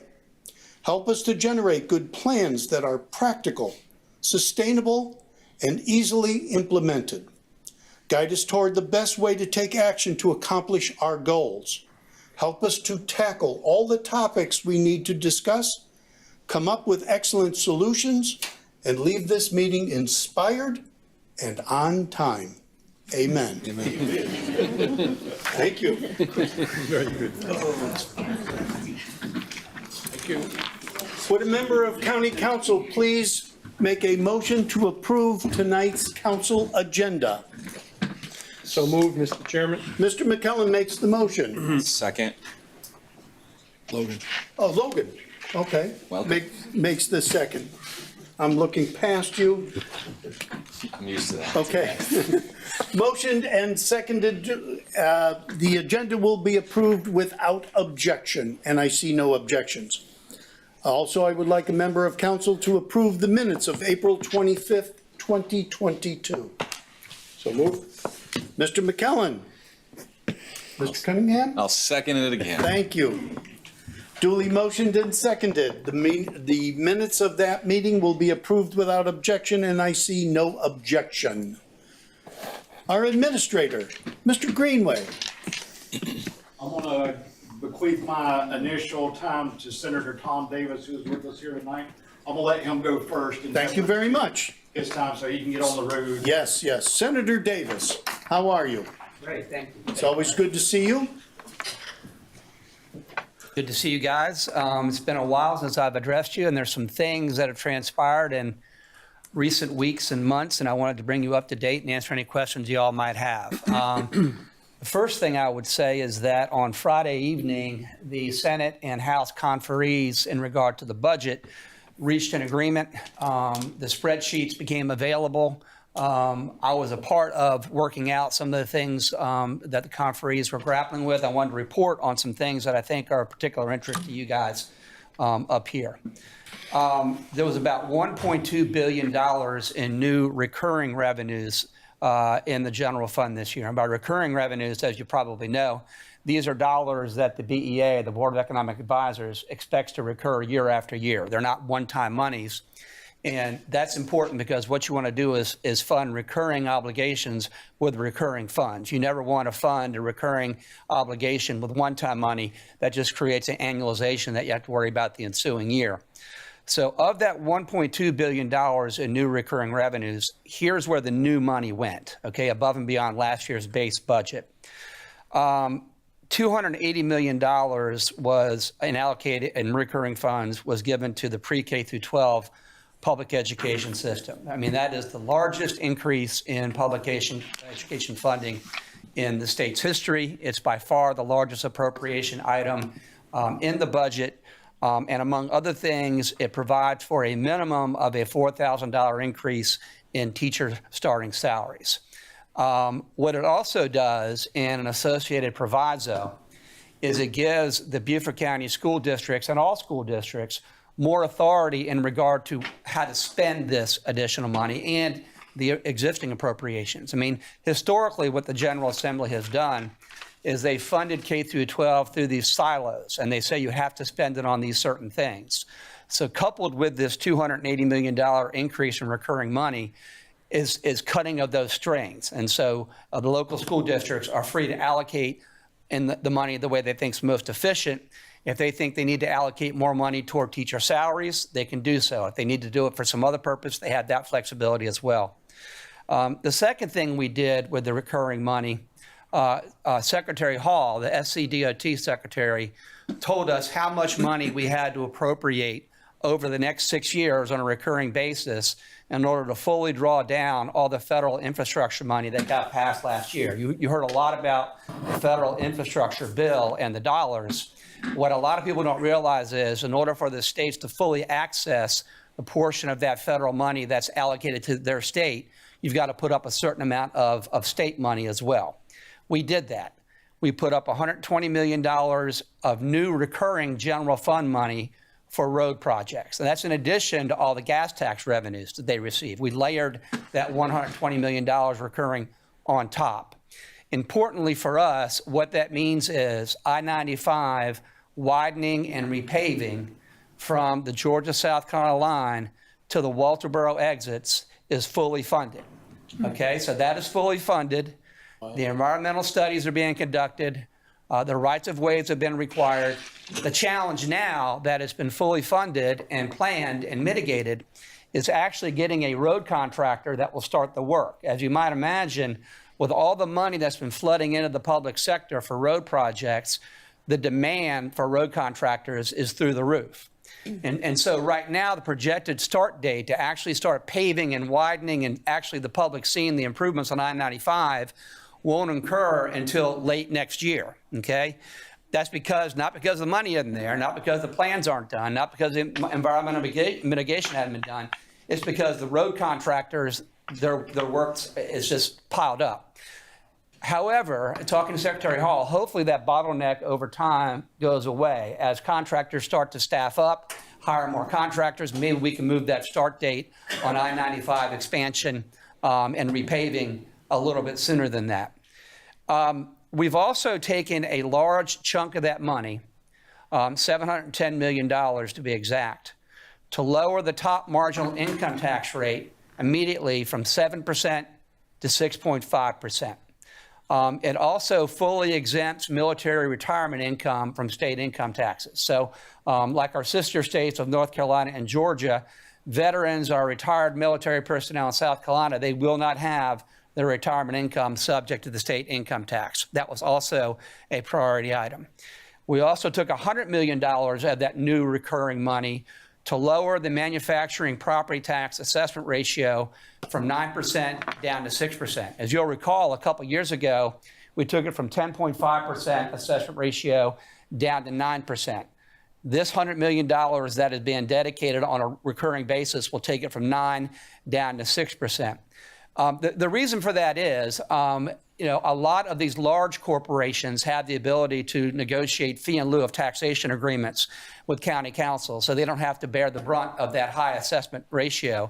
But smaller businesses, those that are manufacturers, didn't have that ability. So lowering it from 9 to 6 really makes South Carolina a more attractive place, not just necessarily for the large corporations that can negotiate fee lows, but for the smaller manufacturers as well. So you take that money for the recurring income tax cut from 7 to 6.5% top marginal rate, $100 million to lower the manufacturing assessment ratio from 9 to 6, $120 million recurring to draw down fully the federal infrastructure money, and then $280 million recurring through public K through 12. That adds up to the $1.2 billion in new recurring money. Okay, so that gives you an idea of what our priorities were in the budget. In addition to the recurring money this year, we had $3.7 billion in new non-recurring money. And non-recurring money, of course, by definition, is money that you don't expect to receive year after year. It's one-time money from one-time sources, and so it's best to marry that up with one-time expenses. And of that $3.7 billion in non-recurring revenues, this is what the General Assembly has done in the Conference Committee report. Now, I'll go back on Wednesday, along with the rest of the General Assembly, to vote on this Conference Committee report to adopt it. If it's adopted, and I expect it will be, it gets sent to the governor. The governor then has 5 days in which to veto any items he wants to veto. Will then go back on June 28th to take up any budget veto. So I should have made those comments at the very beginning. But of that $3.7 billion in new non-recurring money, $1 billion is taken and put into a contingency reserve fund, not spent, not appropriated at all. And above and beyond the general reserve and above and beyond the capital reserve, which are also cushions against shortfalls, this $1 billion is layered on top of that as a contingency reserve. If today's market is any indication, we may be in for some choppy waters in the economy in years to come. So the determination was made not to spend all that recurring money, but to set aside $1 billion of it and put it in a contingency reserve fund. So what we'll have now is a general reserve fund, a capital reserve fund, and a contingency reserve fund, putting South Carolina, I think, in among the 50 states, probably the most tenable position in case there's an economic downturn. And I think that was a really responsible thing for the General Assembly to do. Another $1 billion of that one-time money is being rebated back to taxpayers and those who paid income taxes. And it'll be rebated on a pro rata basis. So if you think in terms of a fraction, the total amount of income tax paid as a denominator and individuals' income tax paid as a numerator, that will be your percentage of that $1 billion that's to be rebated, subject, however, to an $800 per taxpayer cap. So if you have a high income tax, liability that you paid, and you might get $3,000 or $4,000 or $5,000 back pursuant to that formula, you're capped out at $800. The thinking there is, in a year where we have $3.7 billion, setting aside $1 billion for a rainy day, giving $1 billion back to people right now, many of whom are struggling to make ends meet, struck as being the reasonable thing to do. Additionally, on top of the $280 million recurring new money for K through 12 that I talked about, we also put another $305 million of one-time money into the budget for schools for K through 12. That one-time money, again, is passed down to the local school districts for expenditure, but it's the hope that they'll spend that one-time money on one-time needs, that they won't use that money, the $305 million of one-time money, to pay for recurring things like teacher salaries. Again, hopefully they'll use the $280 million recurring for that, but the $305 million of non-recurring is for one-time expenses that K through 12 may have. In addition to that, there's another $250 million put on top of the C funds, the CTC funds. These are the dollars that come down to you guys for the local government to decide how to spend on road projects. So in addition to the money coming from the DOT, in addition to the C funds, ordinary, there's layered on top of that an acceleration CTC fund of $250 million. Again, one of the priorities in this budget, the two main priorities in this budget were teachers, K through 12, roads, and then setting aside money for a rainy day and giving money back to taxpayers. Those are sort of the priorities here, and that bears on that, the $250 million put into the CTC fund. And of course, that's allocated to the counties on a formula basis. I think it has to do with the geographic square miles of a county and the population of a county, and then that data is then used in a formula to allocate those funds. And so, so those are monies that are coming down to the local level for expenditure. There's also, on top of all that, in terms of one-time money, $134 million for interstate funding. Again, we want to make sure that our interstate system is not only fully funded in turn, but try to get enough money in there to where we can get contractors to do the work. Okay, we're talking about I-95, I-26, I-20, I-85, I-77. Anybody who's driven our interstates, and I-95 in particular, understands why that has to be a priority. So that really adds up, the $1 billion in a contingency reserve, $1 billion to rebate to taxpayers, $250 million for CTCL acceleration fund, another $134 million for interstates, and then another $305 million for K through 12.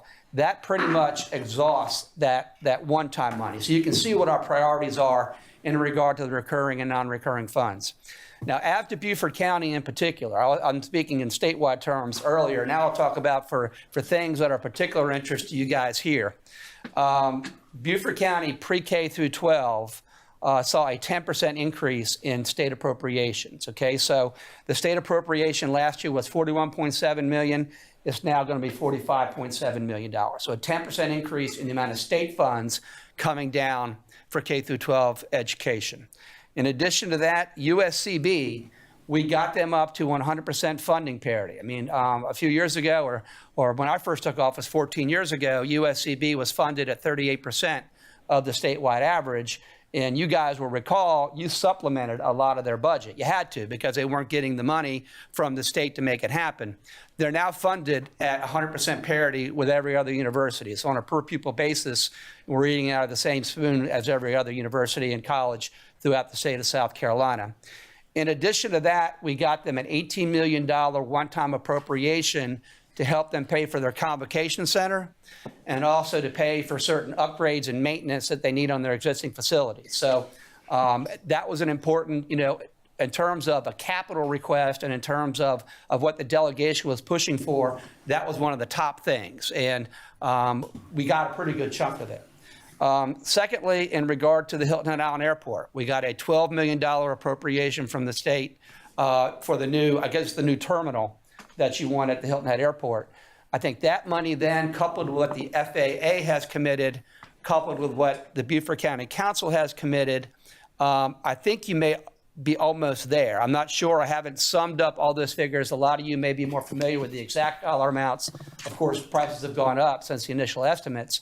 But in working with John Rembold, who's the director out there, I think we're getting a pretty good step along the way there toward getting it fully funded. TCL, we were successful in getting a $7 million appropriation for their workforce center that they've been pushing for. $5 million, this is something that I'm really pleased about, especially for people who on Hilton Head. One of the flashpoints in regard to the new Highway 278 corridor has been the impact to the northern end of the island, the historic Native Islanders bearing the brunt of it. One of the things that the town of Hilton Head has come up with, and working with Beaufort County Council as well, is the creation of a community development corporation in the north end of the island for the purpose of coming up with a comprehensive approach on preserving that cultural identity. We got a $5 million appropriation as seed money for that Stony Neighborhood Community Development Corporation. And so it also importantly not only has that funding, but it really focuses, county council, town council, state of South Carolina, even federal government attention on an area that needs assistance and gives a vehicle through which assistance can be given. So, there's been a lot of concern about mitigating the impacts of those communities, but really no focal point on where to direct our energies and our time and our treasure. So not only does this vehicle provide for the $5 million in state funding, but going forward, it gives us a way to make a case for other appropriation requests. $1.2 million appropriation to Mitchellville, $1.25 million to Hunter Island, $2 million for Penn Center. There was other monies for the Beaufort Sheriff's Office, Bluffton Police Force, the Spanish Moss Trails crossing at Rebo Road. Our delegation, and it's really not the part of being a state senator that I like, but you got to get in the trenches. Once the amount of money is determined, how much you're going to spend, once you figure out the money you're going to set aside, once you figure out the money you're going to use for a tax cut, once you figure out the money you're going to rebate back to taxpayers, and you get to a net dollar amount, you got to get in there and advocate for your county. And our delegation has done an excellent job, in my opinion, of doing that. We're well positioned to do it. We've got two members on Ways and Means Committee, and Sharon Erickson and Bill Herb Kurzman. We've got Wes Newton, who's chairman of the Oversight Committee. I'm on the Senate Finance Committee. It's not quite back to the days of Jimmy Waddell, where he was the Senate Finance Chairman and money rained on Beaufort County on a regular basis. But we're no longer through the arid dry spell that we were either during the 90s and the 2000s. So we're on par with other wealthier counties, Charleston, Horry, Greenville. We're always going to get a little bit less than some rural counties do, but we're not getting so disproportionately less that we're being abused, as was the case a while back. And I'd be happy to share the spreadsheets with you. I got a copy of it, but I'll email it to you so you can kind of go through and see it in spreadsheet form as well. The second thing I wanted to talk about was the status of the 278 corridor project, at least as I see it from sort of a 40,000-foot view. I think a lot of you are already familiar with it, but I think it's important to kind of touch upon it. As I see it, there are 3 parallel efforts ongoing right now between the town and the county. The first is a memorandum of understanding that is in the process of being drafted that talks about the town and the county working together on the final version of the plan or the changes to the extent that they can be accomplished, to the extent that they can be funded, that have been requested by the town of Hilton Head. And I think it's helpful to have that spirit of cooperation between the town and the county reduced to a memorandum so that not only the 2 councils can work together in a coherent way, but so the public can see both the town and the county rowing the same direction. So that's the first memorandum of understanding. And again, this is the result of a lot of hard work between Mark Orlando at the town, Eric Greenway in the county, Joe Passamit with the county, John McCann with the town. So I'm not reciting this to you as something that I did. I'm trying to give you an idea of where I think the town and the county are, because I think that's helpful. The second would be in regard to a memorandum of understanding between the town and the county to coordinate their respective traffic optimization studies. There are studies or monies that I think the county council has set aside on how to optimize traffic signalization to ensure a more efficient movement of traffic. I know the town also has money set aside for that purpose, but it's my understanding that the 2 studies need to be coordinated or synchronized, as it were. One relies on a certain set of data, the other a different set of data. Again, Mr. Greenway and Mr. Orlando are doing a good job of coming up with a proposal to merge the 2, so that you have a study of traffic movements on the entirety of Hilton Head Island and then going out to the mainland, out to the Buckwalter intersection.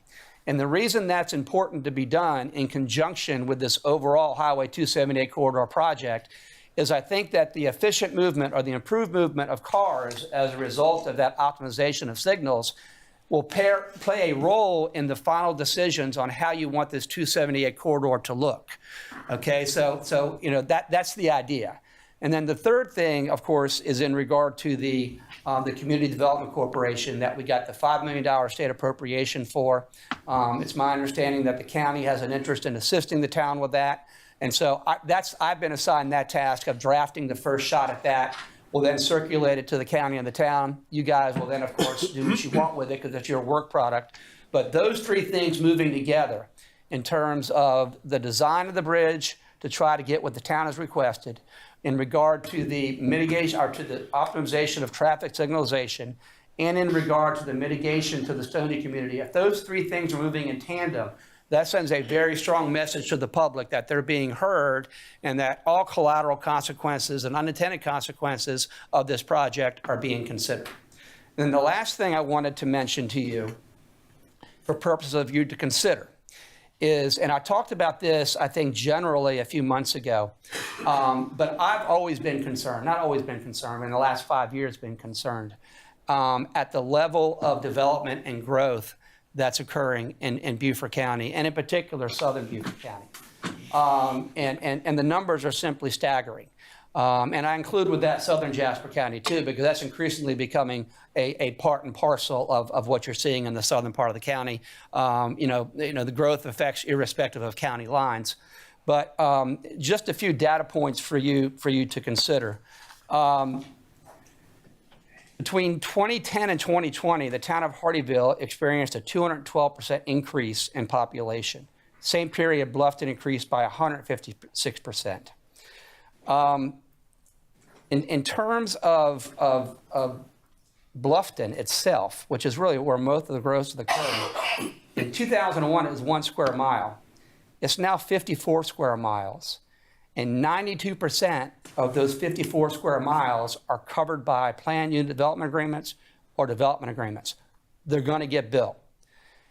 If every unit is built that's been approved, already on the books, vested right, in Beaufort County and southern Jasper County, in 15 years, you're looking at a doubling of the rooftops.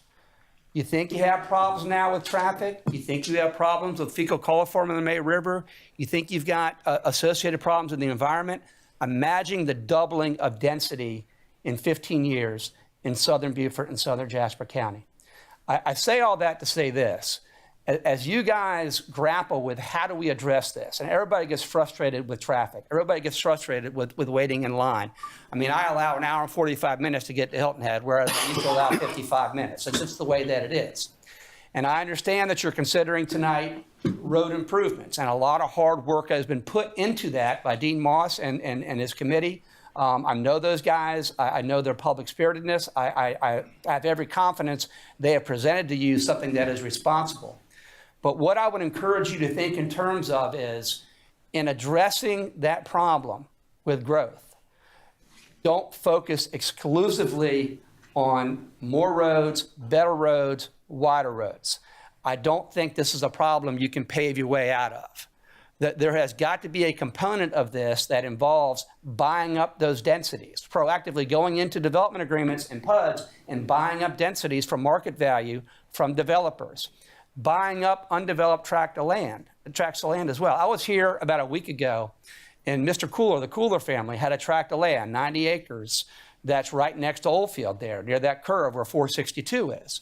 And he was there wanting to triple the density that he's currently allowed. And I know why he's asking for that, because others have got it in the area. And in fairness to the Cooler family, they've had this land in their family for over 100 years. And so why shouldn't they get triple the density? But if we keep having that mentality and you keep bringing on 90-acre tracts, 100-acre tracts, 200-acre tracts, and you develop them at 3 to 4 units per acre, we're rapidly ruining the thing that brought most of us here to begin with. We're not solving the traffic problem. We're creating a nightmare in terms of an environmental problem.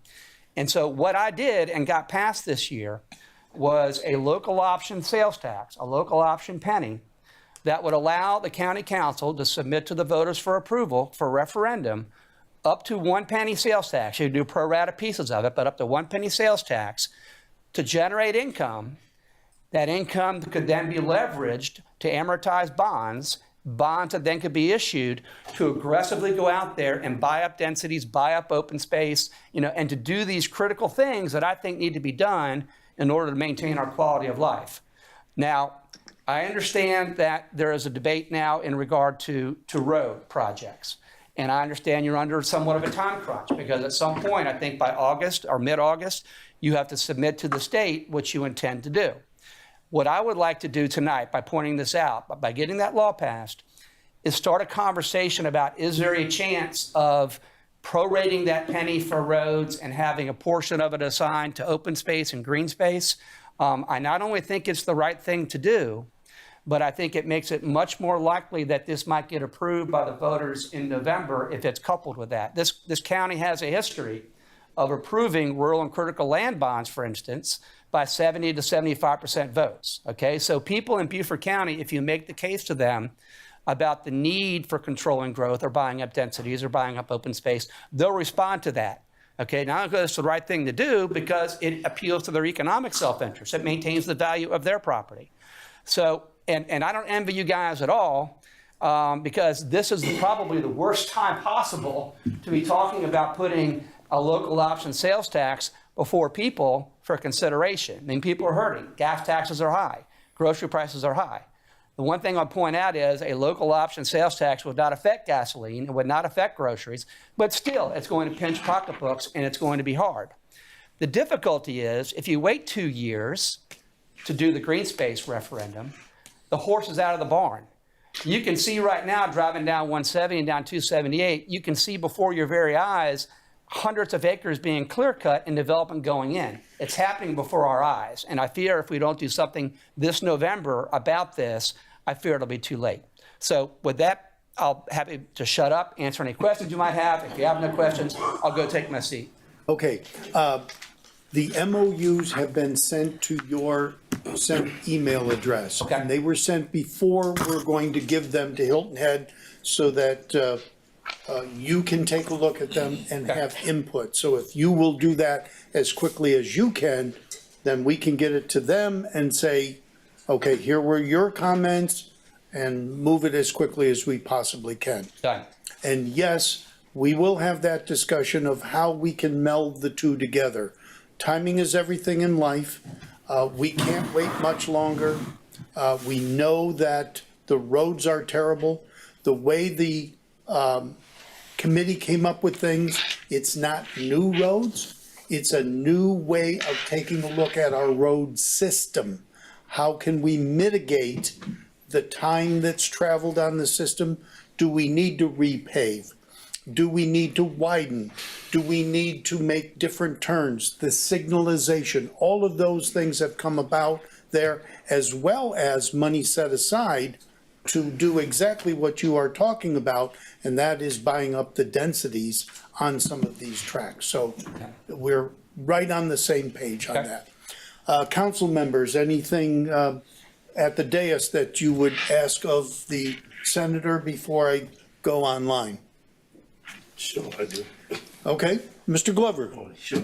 Senator, I appreciate all the comments you made.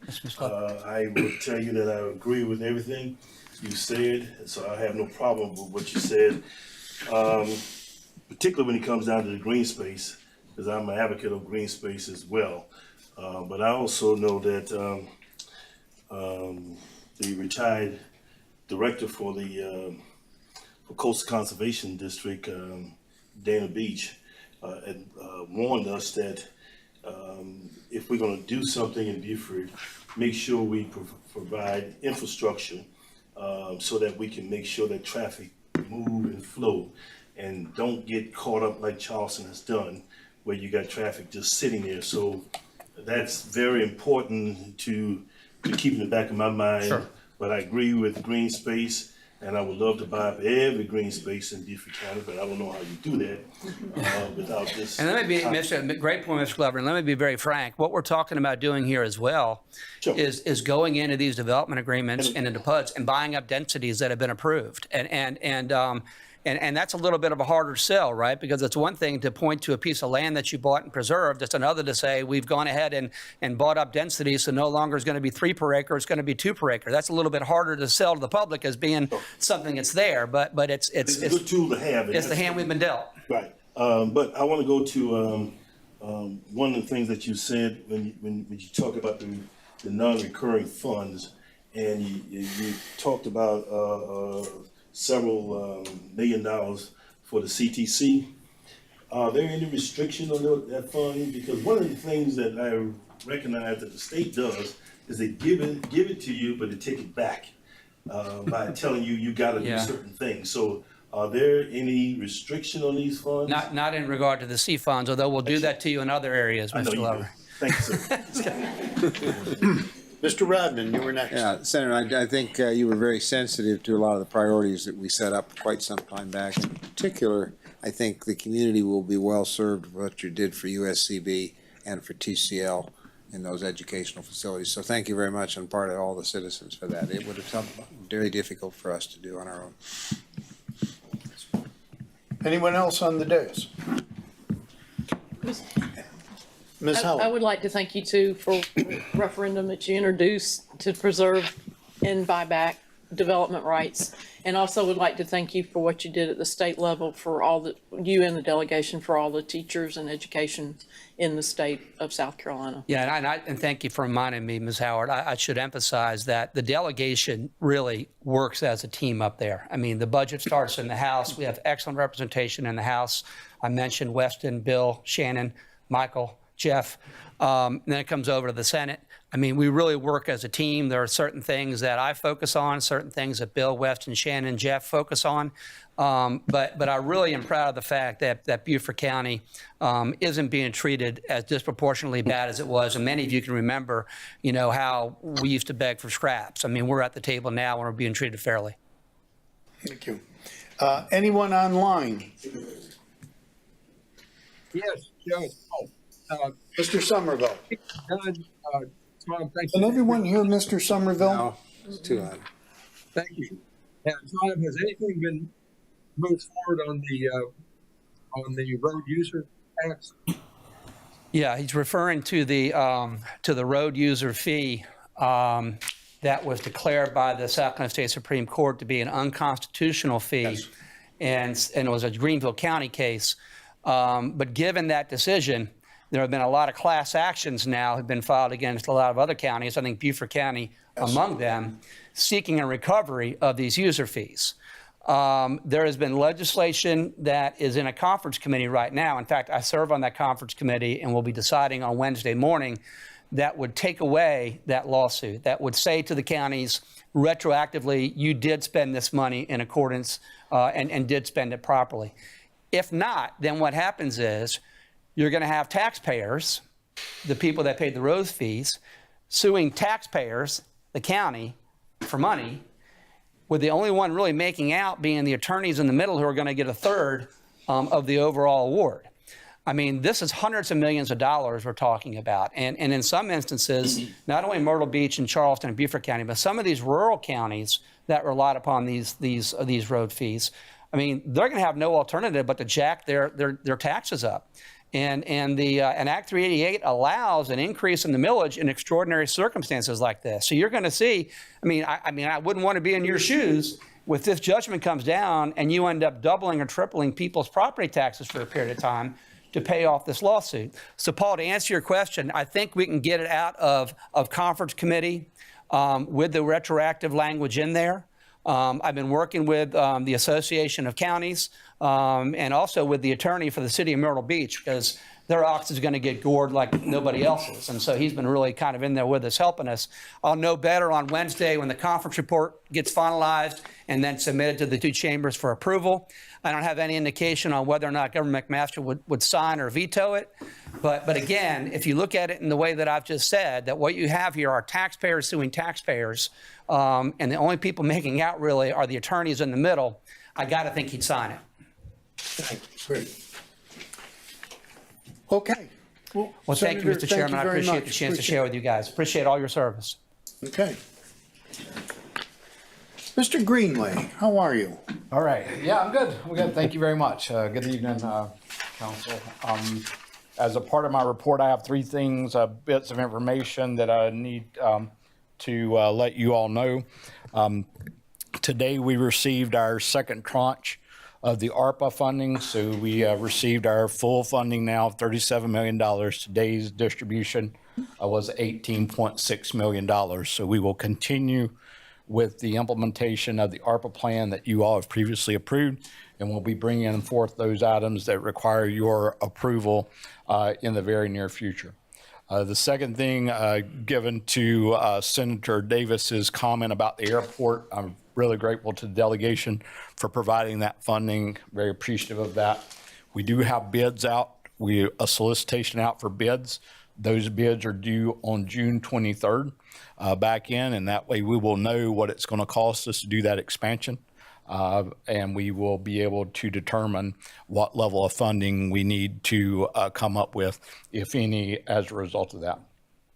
One of the things I'm going to ask you to consider this evening, in addition to the allocation that the state made for the Rebo Road crossing for the Spanish Moss Trail, it is my understanding that Mr. Moss and the Spanish Moss Trail representatives have put together about $600,000 to do that crossing. They are asking, and I'm asking you all, one of you all tonight, to make an amendment to the budget on second reading for an additional allocation of $400,000 to provide them an even million to help facilitate that crossing. So if you all would consider that, I would greatly appreciate it. And then one of the things that I always do that I'm going to do, if you all will indulge me for a few minutes longer, is I'm going to introduce 4 employees. The first one is a new employee that just started today. Morgan, come on around. In my career, I've had the opportunity to work with a lot of folks, hire a lot of folks, bring a lot of folks on board. None that I've ever worked with and hired have I been more impressed with at such a young age as this young lady standing to my right this evening.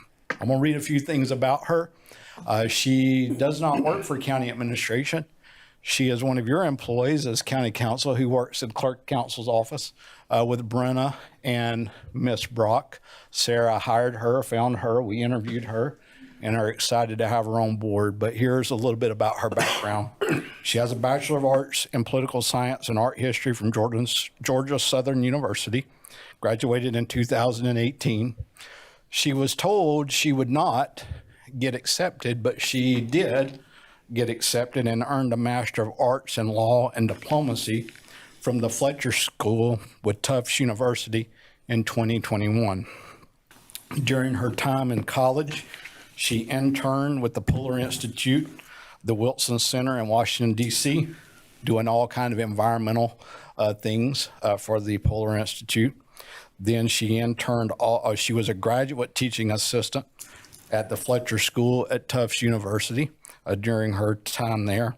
She taught selected issues in law of the sea, global maritime affairs, and maritime security.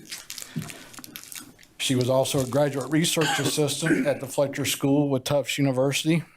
She led exploratory research for a series of monograph publications on global maritime security and pollution response challenges.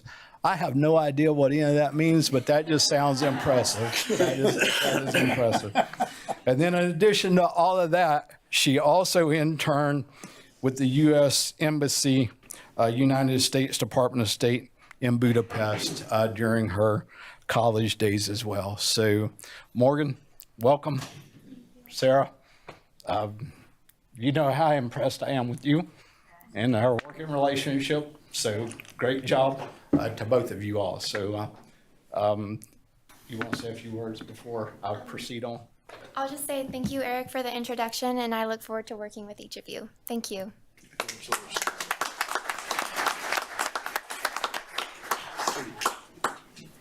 Always, one of the greatest things about my job is this point in council meetings, is being able to introduce employees. This person standing beside me, I didn't have an opportunity to work with her or to really know her until I became acting county administrator.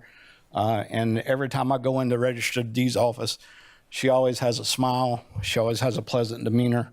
And I'm proud to get to work with her. So this is Roberta Bean. She is a real property recording technician in the Register of Deeds office. She has been employed with Beaufort County since 1991. She works at the front desk in the customer service, research, and recording of deeds, doing that service for us. Her motto is that every customer should leave completely satisfied with a smile. Work should always reflect efficiency and professionalism to develop a great rapport with customers. She is married to Harry Bing, and he was here. Well, he left. Okay. So I would like to leave sometimes myself. So they've been married for 31 years. And in the course of that marriage, they have been blessed with 2 sons, Christopher and Joshua, a daughter, Kia Monet, and 3 handsome grandsons, Roman, Cameron, and Zion. So I think I'm supposed to turn now with you so they can take a picture of us.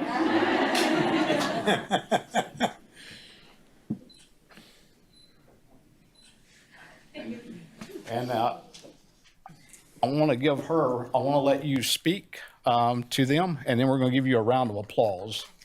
All right? Thank you. I would like to state that it is a privilege to be a county employee and to also be working as a clerk in the Register of Deeds office. I would also like to give a special shout out and a thank you to all my bosses that I have had the privilege of working with in the Register of Deeds office, which includes Ms. Teresa Morris, Mr. Jack Sullivan, Mr. Dale Butts, and now my present boss, Ms. Patsy Green. Thank you so much.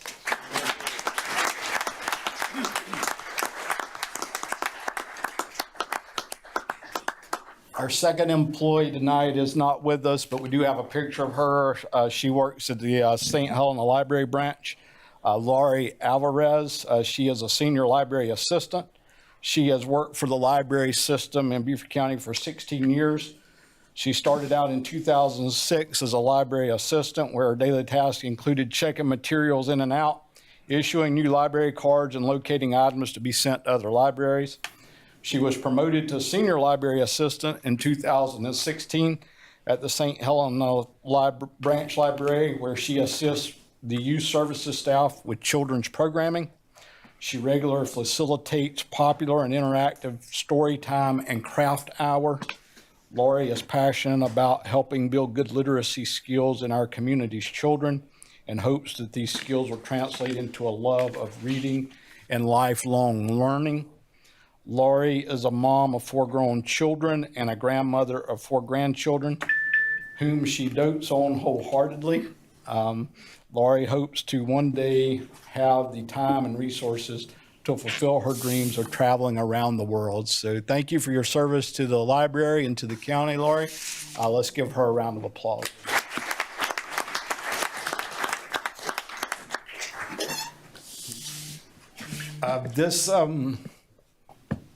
I may not get this story out, okay, so just bear with me a little bit, because when I read it today, I became very emotional. You might even have to tell this story, but this is Sarah Cathy. She was with our EMS department as a paramedic. She's been with us for 7 years. Sarah's young niece is suffering from renal failure at just 3 years old. Her niece requires extensive medical care and dialysis. A year ago, Sarah volunteered to donate her kidney to her niece so that she would have the best quality of life possible. The doctors told Sarah that she could not donate due to her physical weight and condition, and that it simply wasn't possible. In 1 year's time, Sarah lost 122 pounds out of grit, determination, and love. She worked countless hours, volunteered for OT, and assisted with training new employees, all while dramatically changing her lifestyle. She lost 10 pounds a month for a year and beat the odds stacked against her. She is a match for her niece, and she is now eligible to donate her kidney.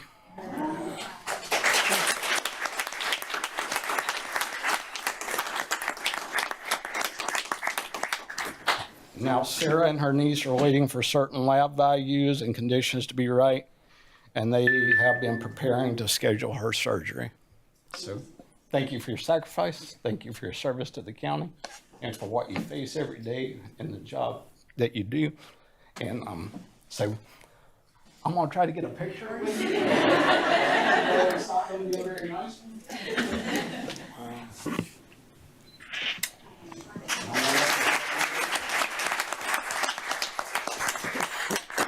I would just like to say thank you for letting my story be heard. I thoroughly enjoy serving Beaufort County as a paramedic. I truly love my job. I help strangers every day, so it feels really nice to be able to help my family member. Currently, we do have a surgery date, so July 6th is what it's looking like. So fingers crossed everything goes through, and I appreciate it again. Thank you.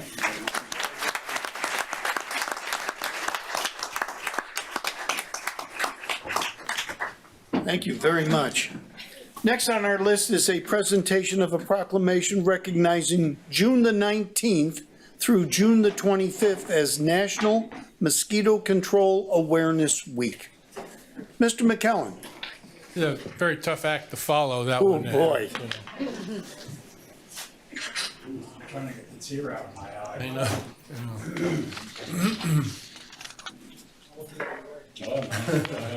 Did it? Oh, I saw a lot of movement. Oh, they're all, okay, got it. Okay, so this is a proclamation for National Mosquito Control Awareness Week.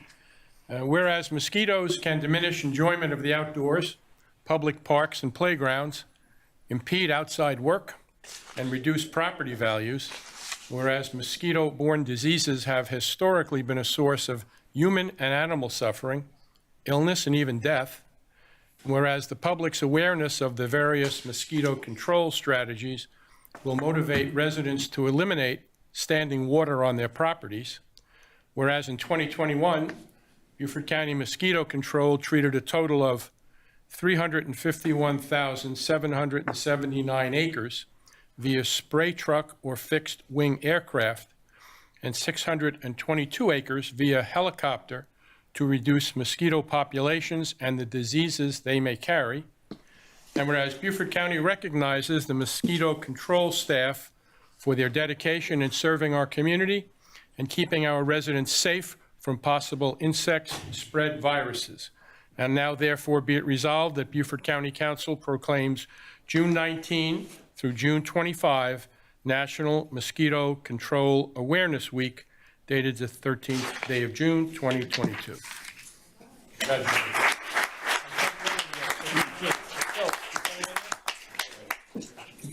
Can you hold that one? There you go. Okay. Would you like to say a few words? Sure, just a few. A few. I tried to get them to put all of the mosquito species we have on here, but they wouldn't do it. So on behalf of Beaufort County Mosquito Control, I want to thank Councilman McKellen and the rest of the council members for recognizing National Mosquito Control Awareness Week. I also want to thank the council members and the residents of Beaufort County for their continued support of our program over the last 50 years. So just a little bit about National Mosquito Control Awareness Week. So it began formally in 1998 as a way to not only bring national awareness to the public about the diseases that mosquitoes can carry, but also about the efforts that mosquito control professionals around the country take part in every day to protect the public from mosquito-borne diseases and mosquito bites. This was serendipitous because in 1999, the very next year, West Nile virus first showed up in the United States, and in 3 years, it spread throughout the entire country, and as we all know, it's here to stay.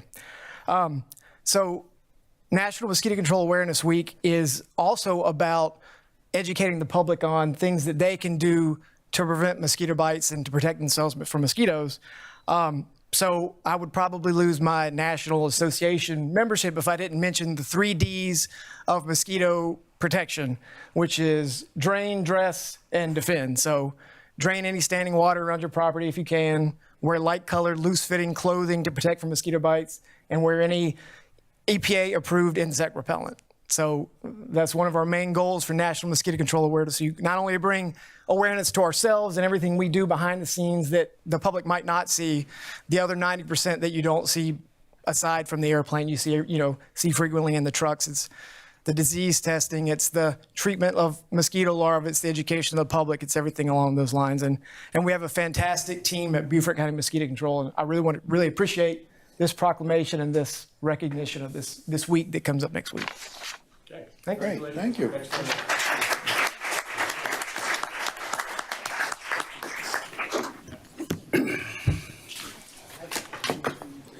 Okay, we're now at the citizen comments. We have a 15-minute session for citizen comments at the beginning and then another one at the end. Obviously, people didn't listen to the invocation about we're going to do wonderful things today and get out of here on time. So there's a bunch of individuals who want to talk about the budget, and Jesse, you want to talk about something else. So since you're the lone wolf for anything but the budget, we'll give you your 3 minutes now. Thank you. Jesse White on behalf of the Coastal Conservation League. And it's not about the budget, but it is about something else that's on your agenda and something that Senator Davis actually just spoke about in his presentation. It's no secret that we're growing in Beaufort and in Jasper, and we're growing rapidly, and we're all feeling those growing pains, from traffic congestion along our regional corridors to the loss of wild and open spaces to even temporary restrictions of water usage. Every day, more and more trees are being cut down to make way for more rooftops and pavement, and that conversion of tree canopies and loss of green space to impervious surface has serious consequences. Attempts to accommodate this new growth by large tract upzonings and plan unit developments and road widening only exacerbate those growing pains. They add more strain to our regional networks, our natural resources, and our quality of life. Fortunately, with the thanks to the leadership of our local senator, there's a new tool that can help balance the scales of our built and natural environments, and that's the County Green Space Sales Tax Act. We appreciate that the proposed 2022 transportation penny sets aside Greenbelt funding. However, by adding more roads infrastructure that consume our already dwindling green spaces and attract more cars to our roads, the transportation penny inherently works against itself. On the contrary, a green space penny addresses rapid development issues at their root and would generate enough conservation revenue to keep pace with the region's growth pressures and at a scale to make a real impact. We also have concern with the dollar amount for the Greenbelt funding in the 2022 penny being insufficient and there not being enough structure about how it will be spent. We're fast approaching a tipping point in our low country region. And if we're not willing to take immediate and bold steps to meet these growth demands with real solutions, we're going to lose the charismatic open spaces, forests, estuaries, and quality of life that define us and what draw so many people to visit us. We believe a green space penny is the best solution to more effectively and immediately offset the impacts of growth and overdevelopment. And for these reasons, we request that Beaufort County consider prioritizing and pursuing the green space penny or a combination of that penny with the roads penny. Thank you. Thank you.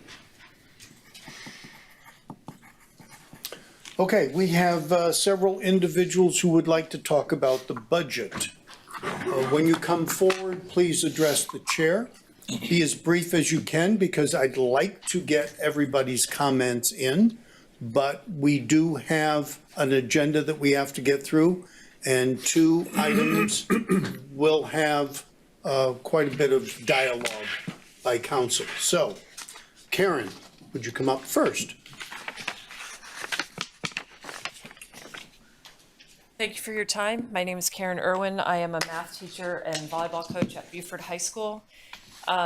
Before I start, I'd like to thank all of the people that have been working behind the scenes to get to a budget that is trying to catch us up to the other counties in our state, but also the other states in our country.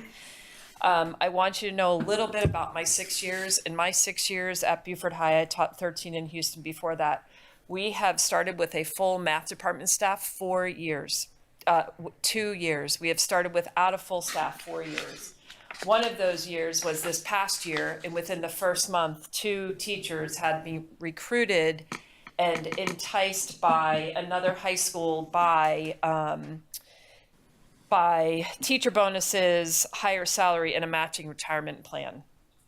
So I've actually only been there 1 year when we actually started with a full math department.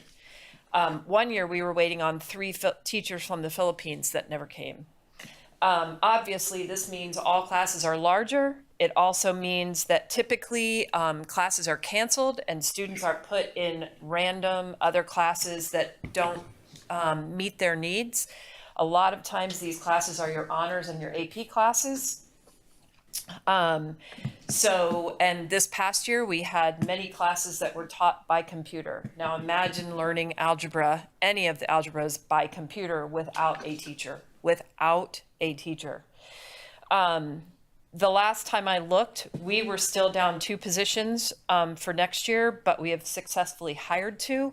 There are a lot of people behind the scenes that are working very hard to get all of our schools at full staff. But with situations like these, it is impossible to attract strong teachers, to keep strong teachers. It is impossible to keep consistency of curriculum. It's impossible to teach 35 to 45 students, not only academically, but all of the mental health issues that we come across now. So I urge you to pass the second reading of the budget. Let's recruit and keep the best teachers that we can to bring our county to where it needs to be. Thank you. Dawn.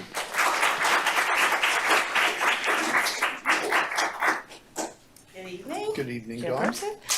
I am Dawn Peebles. I'm also a teacher at Beaufort High School and the teacher of the year for the next school year. And I just want to say everything that Karen said was absolutely correct.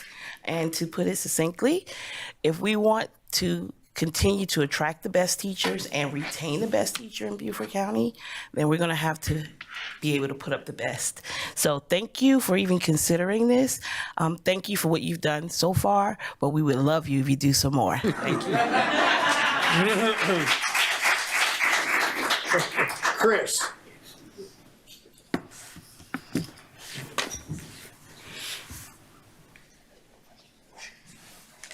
Good evening. Good evening. Thank you, Mr. Chairman, for the chance to talk to you. My name is Chris Marsh. I've been in front of this council quite a few times on environmental issues. Thank you, Jesse, for your comments. But tonight, I'm here to express my support and endorsement of the leadership of Dr. Frank Rodriguez. Anytime you're talking about a lot of money and how it's managed, particularly with what Senator Davis reported, then having strong leadership at the top is critical. I've been here for 24 years, and this is the first time I've come to talk about education, even though that's part of my background, because I feel like this is the first time I've seen both a superintendent and a school board aligned. I'm very aware of all the conflicts that have happened before. I feel qualified to endorse Dr. Rodriguez's performance for several reasons. I have worked in teacher education and school reform in addition to environmental issues for the past 40 years of my career as a college professor and as director of 2 local nonprofits. From 94 to 98, I was one of the 13 state regional directors for reforming math and science education, funded by the National Science Foundation. Secondly, I'm married to a teacher and I've listened to her for many years with the challenges and the reasons why there's burnout.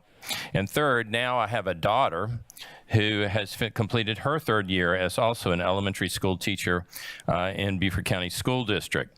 I have seen the improvements that have been implemented in a short time by Dr. Rodriguez, and also listened to her talk about many of the things we discussed, particularly losing teachers to both private schools and schools of other areas because of the challenges of the cost of living here, as well as the salary. So with that, I just want to end by saying that public education is the core that helps keep our country strong, and particularly our county strong. And it's the leveler. So this is not about degrees and all. This is about keeping Beaufort County the place where we have a long history of being able to work together as a community. Thank you. Welcome. Heather.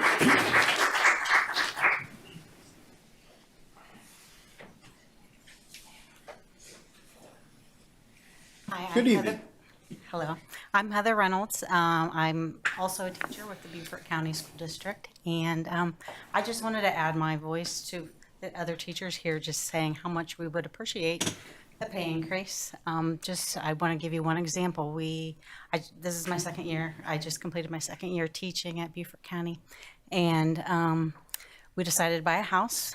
Thanksgiving, we bought a house, and we just found out today that it's that price. If we wanted to build the house today, it has gone up 25%. So teachers are feeling the pinch of the economic environment around here, and I just wanted to let you know. All right, thank you for listening. You're welcome. Sarah.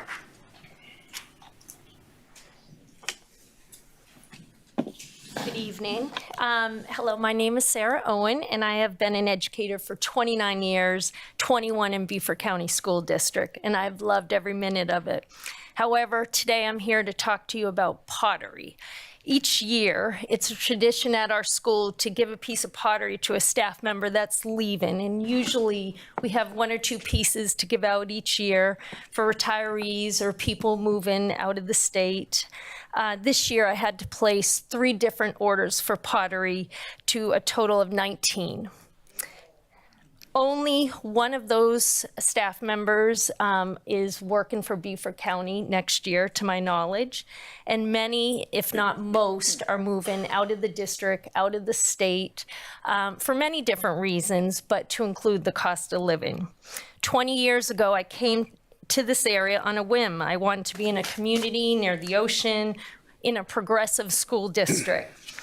I came, however, honestly, because Beaufort County checked a box. It was one of the highest paid districts in the state.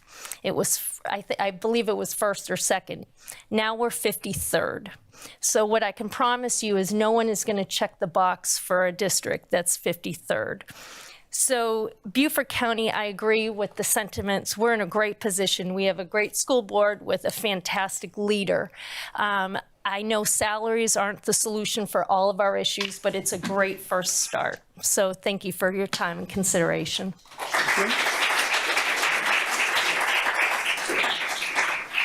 And Lauren.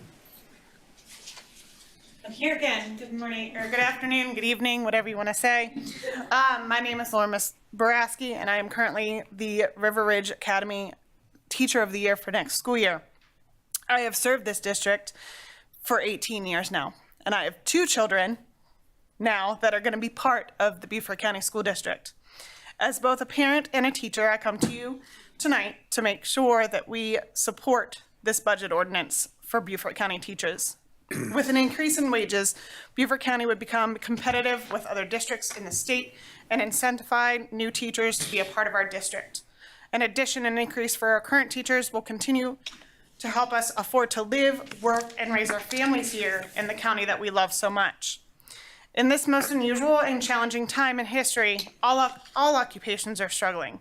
However, currently in our schools, there are 21,219 students in 14 grade levels from pre-K to 12th grade. If these students are not taught by the best and the brightest certified educators for each day for 180 days, they will fail to reach their individual potential. The parents of rising students and incoming students are doing their homework.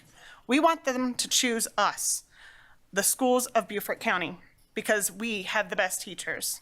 It is time to make the right choice and invest in our educators to take care, so that we can take care of our teachers so that they can take care of our students. Thank you. Okay, we're going to close this session of the citizen comments. We will move on to our liaison and committee reports.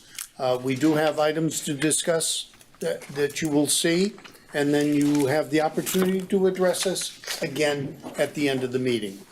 Is there anyone who has a comment from a committee or wants to make a statement? Ms. Howard. Yes, I have 2 items. The Stormwater Board will meet Wednesday on the 15th of June at 2 o'clock. And I am liaison to the TCL Board, and they will be meeting at New River this month on the 21st of June. Thank you. Okay, anyone else? If I can make a quick statement. Cunningham. Yeah, just give you guys an update. One of the things I talked about a year ago was access for golf carts onto our bike paths, and a way to go about doing that for communities to go from neighborhood to neighborhood, to schools, restaurants, movie theaters, different things like that. We have been making progress on it. We're trying to figure out a way to come up with a decal system that would help fund the sidewalks, the repairs for them, because right now we don't have a funding for that other than our budget or form of taxes. And then also a way to possibly come up with a class/video that you have to take online to be certified to be able to drive on them, to understand the rules and regulations. So in about 30 to 45 days, we should have an update on that to hopefully bring it to the council to see if we can get that squared away before the end of this year. And then we're also working with the town of Bluffton and hopefully others eventually to see if they can put that in their building agreements for their neighborhoods to have golf cart access, so we can keep that connectivity. Thank you. Thank you. Okay, now for the public hearings and action items. In the caucus meeting, we went into executive session. We've come out, and there are a couple matters arising out of executive session. I will turn to Mr. McKellen for the first item. For a number of years now, we have been discussing trying to locate the Defusky Ferry in a place that works for everyone in the community. We think we have made some progress in that regard and that we're closing in on a solution.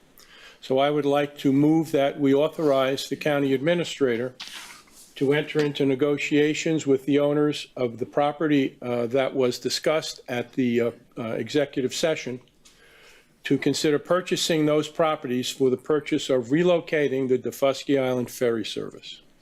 Motion? I'd like to second the motion. Ms. Howard makes the second. Duly motioned and second. Since you made the motion, are there any additional comments that you wish to make? Nope. Ms. Howard? No, sir, I think when Hurricane Matthew hit, it brought this even more to the forefront, and that's been 6 years ago, so it's time to take action. Any members who are sitting at the dais? I agree. I think it's, we've promised people that we would look at this and find permanent solutions, and the Buckingham Landing folks have been very patient with us. So I think this is a good step for us to start moving forward and trying to figure out what the best options are. Any of our members online wish to make a comment? Seeing none? Joe? Yes, sir? Thank you, Mr. Chairman. Two things attract me to this. One is if you look back in the history of really Defusky in the last 20, 30, 40 years, its most difficult struggle and the fact that it's perhaps failed in many respects is that it did not have an adequate ferry system, and an adequate ferry system is a function of having the landings at either end. And I think if we do this properly, I think it'll go a long way for the growth and development of Defusky, and it'll return several fold in taxes, whatever it will cost us. Secondly, we're in discussions with Savannah about connecting Savannah with both Hilton Head and Defusky, and so these landings would be critical to having that kind of a connection. And our heritage, basically, if you look back far enough, all the islands were connected, by ferry boats. And so it's an ideal place for marine transportation. So I strongly support it, Mr. Chairman. Okay. Any other comments? Seeing none, this motion will be.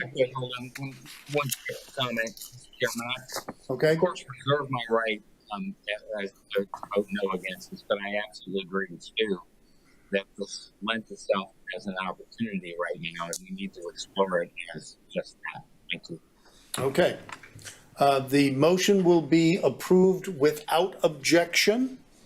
Are there any objections? Seeing none, that motion is approved. The second motion, Mr. Glover. Thank you, Mr. Chairman. This county has been talking about affordable housing for many years, and there's an opportunity for Beaufort County owning property in the city of Beaufort to maybe consider that as affordable housing. So I move that we authorize the county administrator to negotiate with Wheeler and Wheeler Properties terms for the sale of two county-owned properties, 600 Wilmington Street and 1407 King Street, both of which must be used for the purpose of establishing workforce or affordable housing as we discussed in executive session. That's my motion, Mr. Chairman. Very good. May we have a second? I'll second the motion, Mr. Ms. Chairman. Howard makes the second. Any additional comments, Mr. Glover? No, I think this is an excellent opportunity for us to move forward with a promise, with a goal that we have established for ourselves, and me putting our effort to move forward with that. So that's all. Ms. Howard, any additional comments? No, sir. Anybody on the, Mr. Cunningham? Yeah, I also do support this. This is something the county's been talking about for a long time, and I'm happy to see all 11 of us in one way or another getting on board with it. You guys don't always see all of the debates we have about the way we should go about process or how to follow through, but this is something that we've been really working well together lately on. This is hopefully the second piece of property we're going in this direction, and hopefully more in the future to continue helping the workforce in Beaufort County. Thank you. Anybody else? Anybody online need to make a comment? I Just a question, Mr. Chairman. This is just an opportunity to negotiate further, correct? That is correct. Not first reading, never be interpreted as first reading of sale of property for the price you just mentioned, correct? Correct. Yes. Yeah, we would need an ordinance for that. Right. Okay. Okay, since it was duly motioned and second, we've had a discussion. This will be approved without objection, and I see no objections. Thank you. Next item is the approval of the consent agenda. Would a member of council make a motion to approve the consent agenda? So moved, Mr. Chairman. Mr. Rodman? I'll second. Mr. Glover?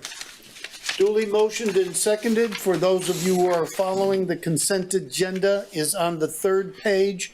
There are 8 particular items on there. This will be approved without objection, and I see no objections. Next item on our list is a public hearing and second reading of an ordinance to make appropriations for the county government special purpose districts for the Beaufort County for the fiscal year beginning July 1, 2022 and ending June 30, 2023. So I need a motion and a second, and I will ask for public input. We will have a debate and then take a vote. I'd like to make a motion that we do the second reading of the ordinance, and when would I do the amendment to that? Once we have a motion and second, we can then ask if anybody wishes to amend that. May I have a second, please? Second. Mr. Glover. Okay, duly motioned and seconded. Now, if we can entertain any amendments to the budget. Mr. Chairman, I'd like to amend the budget in the amount of $400,000 for the Spanish Moss Trail crossing at Rebault Road. This will be matched with money from the state, plus private donations, and is that the only, I think, in town of Port Royal. So there'll be other contributors to that amount for a total of approximately $1 million for the total crossing. Mr. Flewelling, you will make the second then. Okay, is there any discussion on this amendment? Seeing none, the amendment will be approved without objection. Is there any other amendments to the budget that we wish to make this evening? I'd like to speak, please. Yes, sir. I'd like to propose an amendment on the solicitor's budget.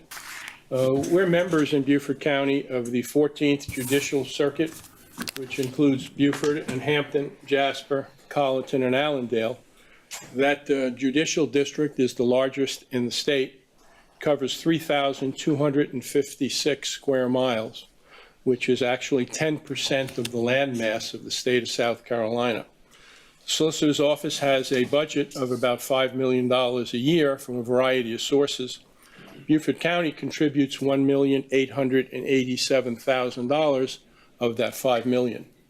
In 2020, Beaufort County Council began a pilot program to provide funds to the solicitor, to provide a assistant solicitor to prosecute with the law enforcement officers in the county the DUI cases that showed up in magistrate's court.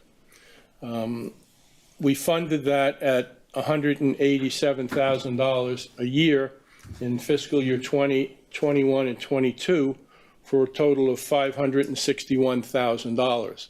The purpose of that was to provide professional assistance to the police officers in the courtroom to assist them as they dealt with trained defense attorneys who often appeared to defend people against those DUI charges. So the total that we provided, as I said, was $561,000 over those 3 years. About a month ago, during discussions here, I inquired of the magistrate's court if there was a backlog of DUI cases, and I was informed that there were 340 DUI cases that were not prosecuted in Beaufort County alone, some of them going as far back as 2019. On Friday, I called again and asked if there had been any progress, and I was told in the ensuing 4 weeks that 10 cases had been disposed of. So by my calculations, that would take 3 years for us to prosecute these cases through the magistrate's court, so long as there were no other cases that citations were issued for during that period of time. If we were to fund the request this year at the same amount of $187,000, we would have contributed $748,000 to a program that appears to me to have failed. So I am suggesting that we withdraw, we reduce the budget by $187,000 that was requested this year, because the total overall budget, once again, is $1,887,000. I would suggest that we hold off on funding that DUI pilot program until the sheriff and the solicitor can come up with a best practices routine for them to prosecute these cases successfully. I would say that if they can come up with a best practices routine, that we should be able to have a supplemental appropriation delivered to whatever agency is going to be prosecuting these cases, providing assistance to law enforcement officers in the magistrate court to address the issue of people charged with DUI, not coming to court, and still driving on the roads here in Beaufort County. 330 DUI cases in a backlog is totally unacceptable. We had a backlog in magistrates court of jury trials a few years ago, over 300 of them. It took us about 6 months to clear that calendar. I think this is doable, but I think we have to insist that the solicitor and the sheriff come up with a plan, come back to us and tell us what it is. We reduce the budget at this point and cancel that pilot program, and then wait for a supplemental appropriation to be requested so we can fund a program that will work. So my motion is to reduce the solicitor's budget by $187,000 for fiscal year 23. Is there a second? I'll second. Mr. Cunningham makes the second. Everybody understands what is being asked. So it is a reduction of $187,000 from the solicitor's budget, with the caveat that the solicitor and the sheriff will get together to come up with a new plan of how they wish to address DUI in Beaufort County. Comments? Mr. Glover. Yeah, I do support what Mr. McCullen is asking for.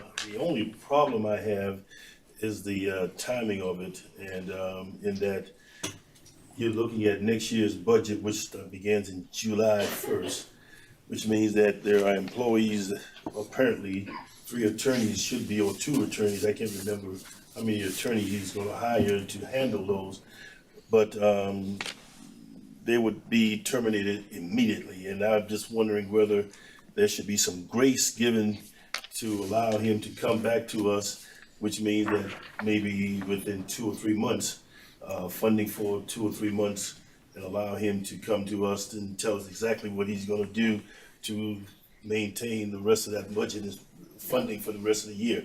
That's my only problem I have with it. I can help you out with that maybe. There were 2 attorneys there. One of them has quit and now works for the sheriff's department, and he's prosecuting DUI cases with the permission of the solicitor, and the solicitor is getting $75,000 from the state, from a state grant, to do this kind of work. So I think that that salary should be sufficient for the person who's remained behind. Okay.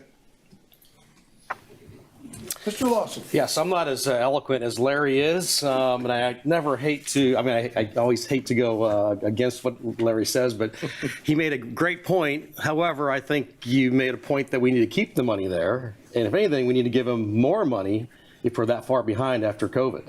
So for us to take that money away, that means then that the DUI cases will go even slower if they haven't gone so already. So I will vote against the motion and I would vote to leave the money in the budget for them. Well, I'll just refute your argument by saying that there is a person there who is fully funded by the state to address this issue, and he's been doing that since the other person quit and went to the sheriff's department. So he has the money. I'm requesting that we don't give it to him. Mr. Radman.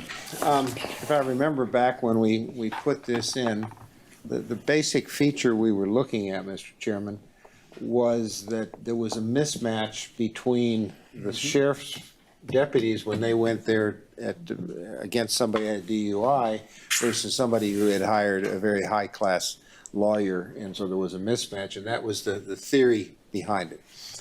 I am sensitive to the fact that we may have we're not processing the cases in an orderly fashion. I guess the piece that I'm kind of missing is do we know how many cases are actually being processed? Is it going very slowly, or do we have more DUI cases and that's the reason? But in any event, I am kind of sensitive to what York said and what Mark is saying is that maybe we need to take a deep breath and really understand this. I don't know if they could come back and talk to us 2 weeks from now before third reading and fill us in whether they like it or don't like it. I just don't know. That would be the purpose of addressing it now, because we can still make another change at third reading. But if we did it at third reading, it could cause problems. So this would be the time to address this now. Mr. Cunningham. Yeah, to Stu's statement though, this is second reading and nobody's been here yet. And as far as I know, do we have anybody here tonight from the solicitor's office about their budget? Well, we'll have an opportunity for anybody in the public to address us because we haven't done that yet. And my next question would be, how many people are here for the school budget? We're all here for the school budget. My point is, they're active. They feel it's important. They're here to advocate for it. I think that speaks volumes. A lot of us sat up here and said that spoke volumes when we talked about impact fees, whether we believed on which side of the fence of that. Secondly, I just want to say that these did not come from my restaurant, that the backlog is there, so don't look at us.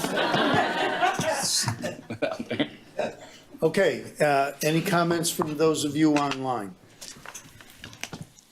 Okay, we will have one no vote. Is there anyone else who wishes to be a no vote? Mr. Hervishon? Okay, we will have two no votes.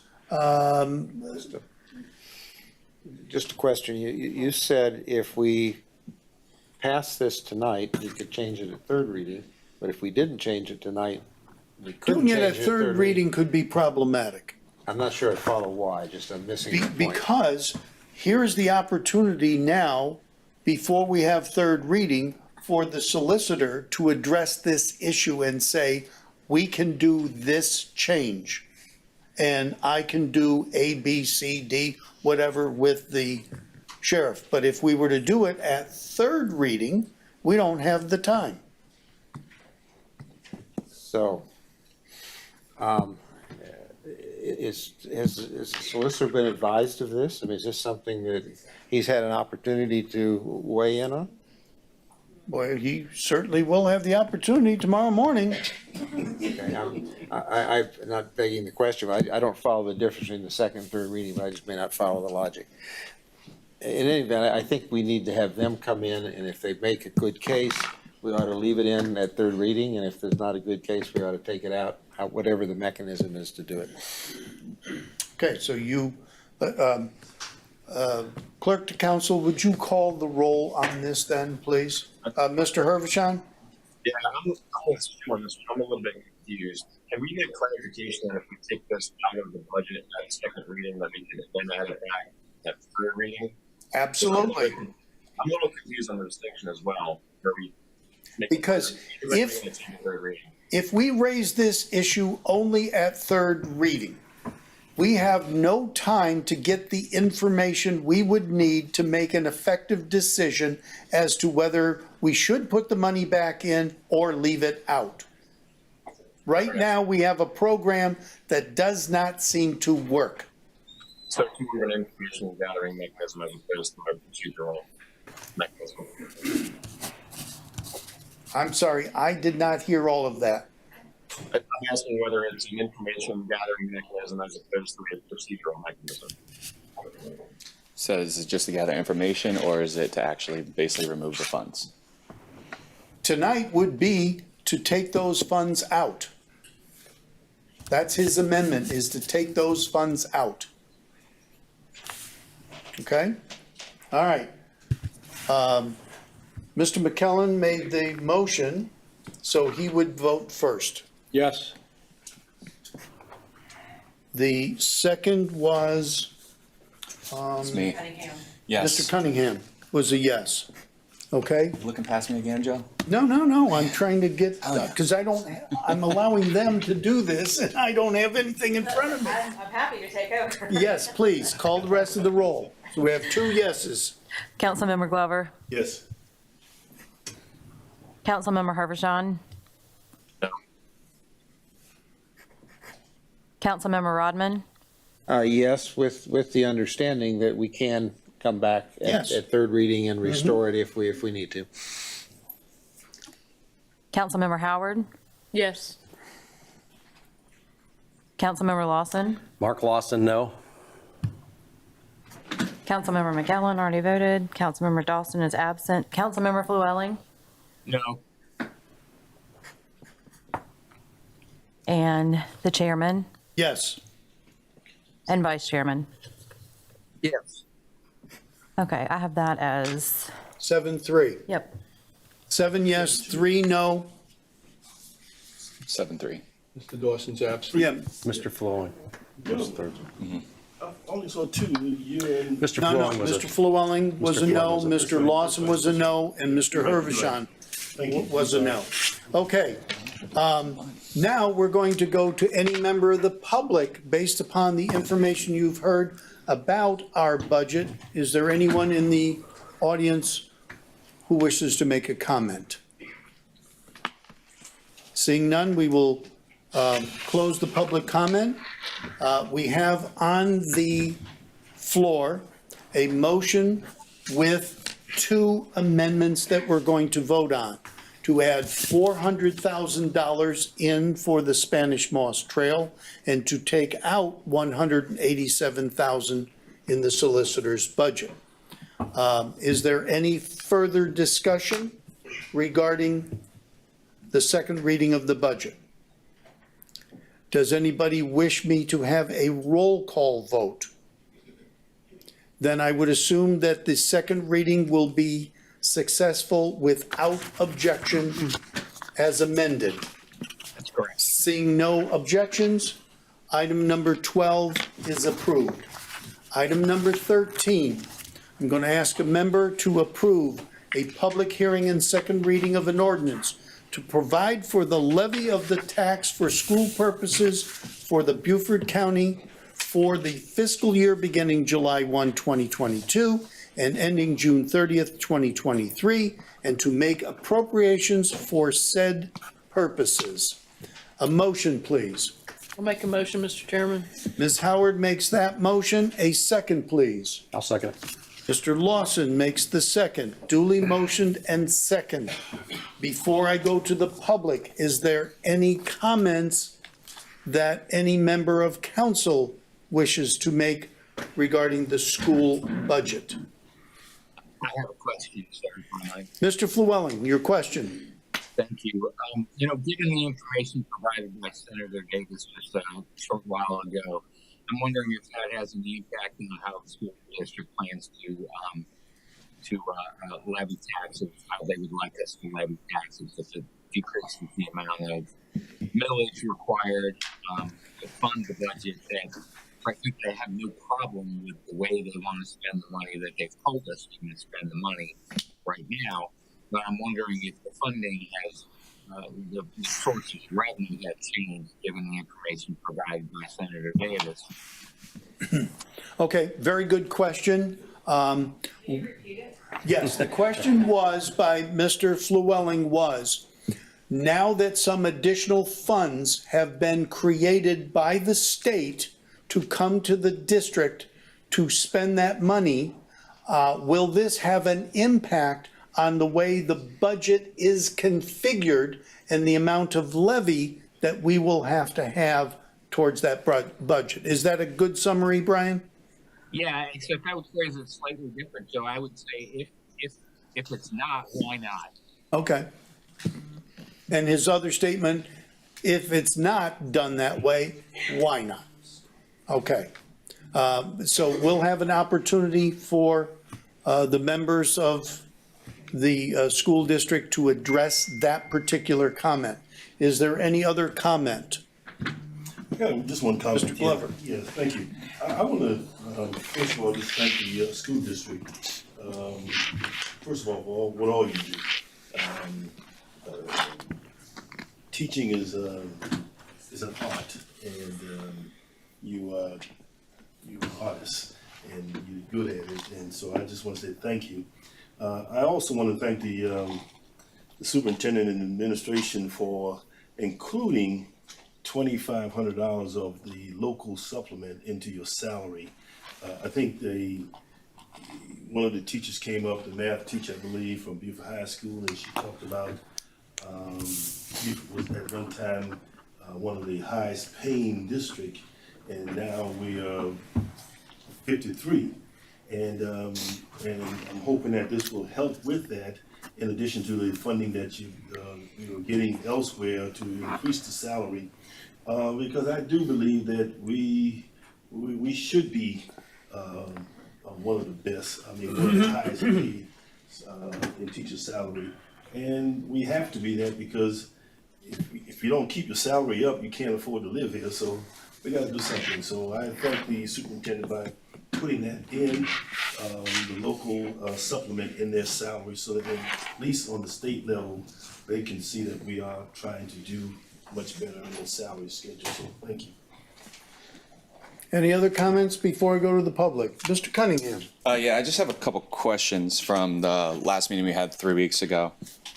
Maybe the superintendent or Tanya could help me out with it. What are your numbers at for vacancies currently? I know it's been 3 weeks and you guys have hired more people. I was just curious if you had those numbers from then to now.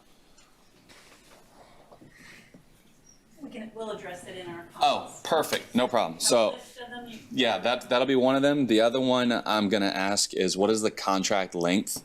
I know when I was teaching, I think it was 190 days for the contract is what you're employed to work. I know it's a year contract for, and they do that for benefits, not necessarily for working days, but I think it was 190. Wasn't sure if it's still that. And then my other one is more of a statement. I've told you guys before, I'm a firm believer that throwing money at something doesn't fix a problem when there's other issues that go with it. I still do believe we have a cultural problem as well, or a morale problem as well, inside of our school district. And just like we have the same problem in EMS or police or the sheriff's department, it's a very real thing in any of those work departments. And I've been tossing this around for about 3 weeks now. Sort of a challenge to the school board, something that I'm willing to advocate and back up for if so. Right now, I think the numbers you said put us at number 4 for highest paid in the state if this passes. Doesn't put us at 4, higher, 2, 1, puts us at 1, awesome.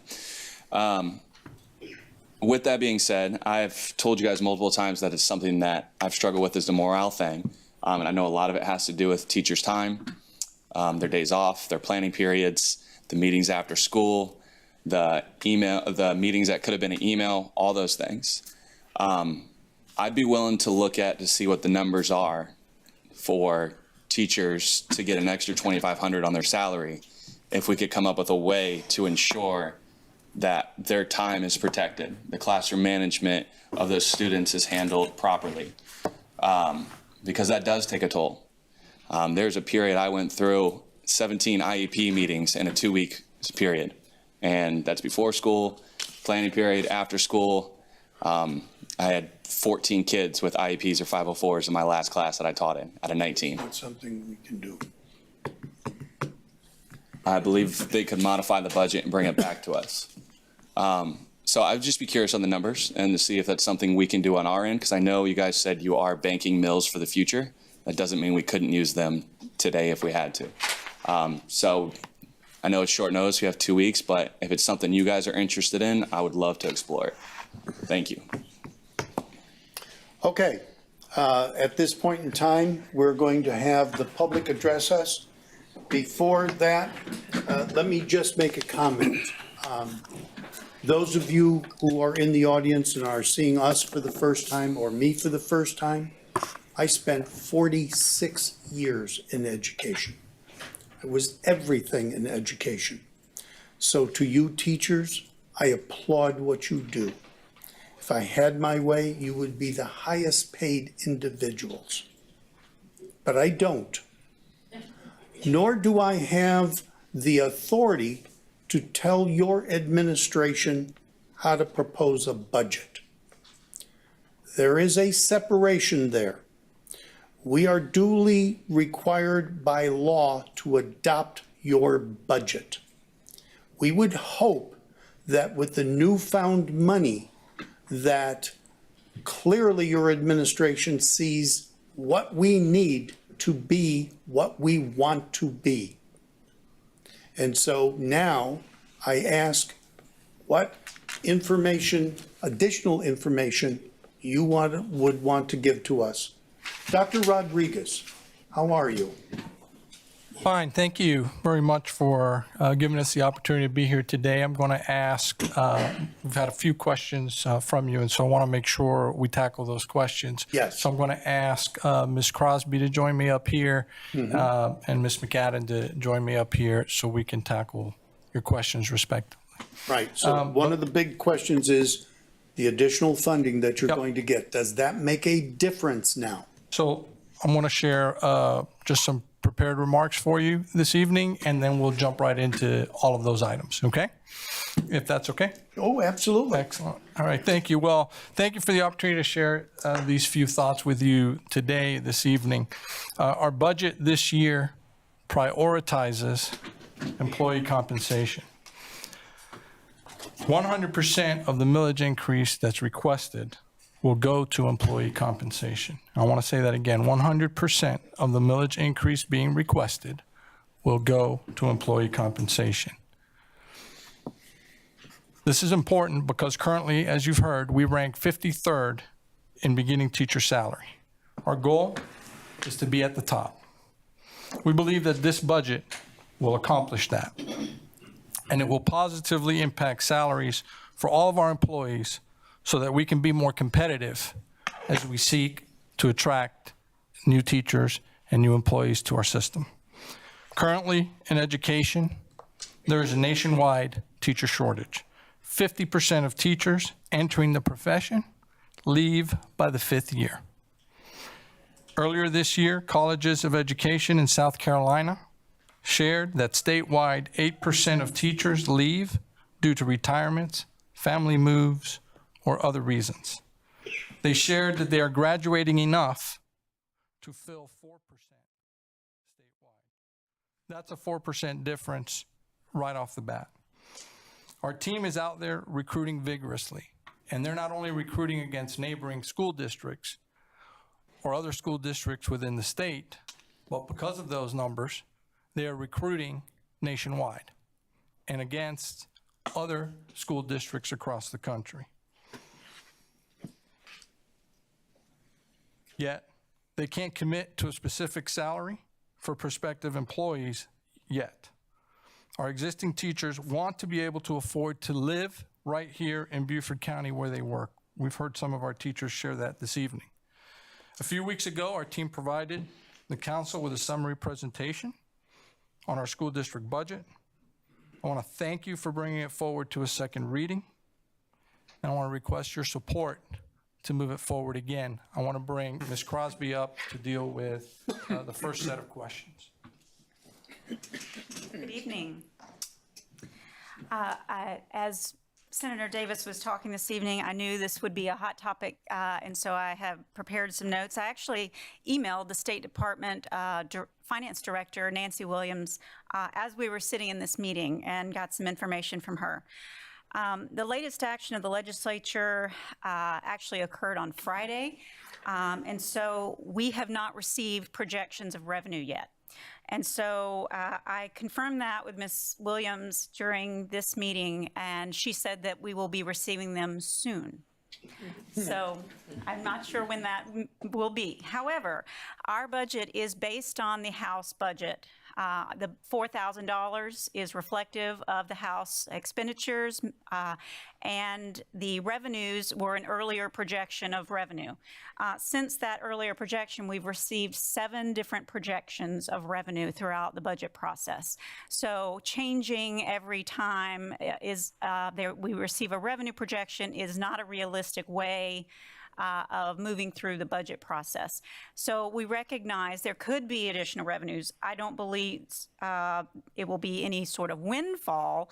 Actually, many times the funds are just reallocated from one source, say EIA funds, Education Improvement Act funds, into the general fund. So that's not new money. They're just moving it from one hand to the other. So that additional funding is going to be allocated throughout the entire state. All school districts in the state, and then it will be applied to the index of taxpaying ability, for which Beaufort suffers greatly in that calculation due to our wealth. So my proposal this evening has not changed based on Friday's discussions with the legislature. And at this point, I think the path would be to continue down the same path we are traveling in second and third reading.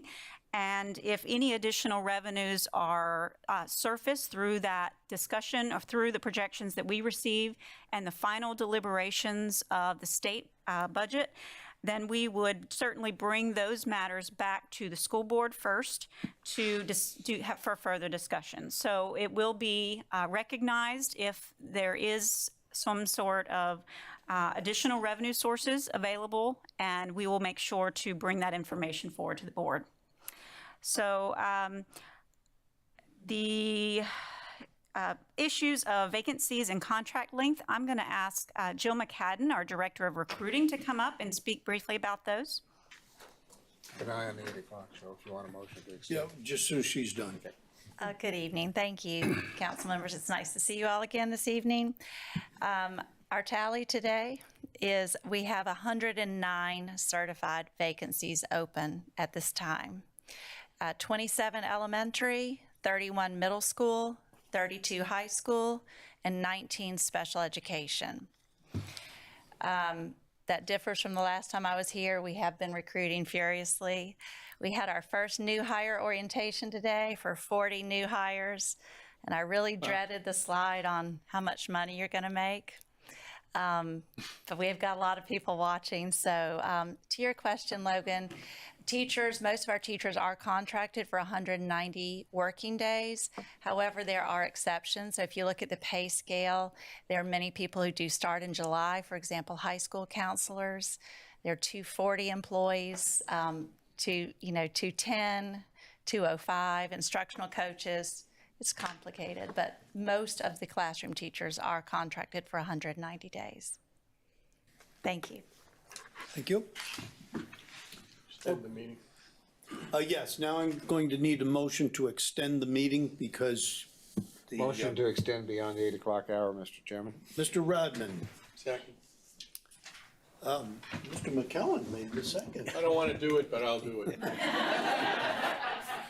Okay. Mr. Michael, sir, you can go ahead and do it without objection.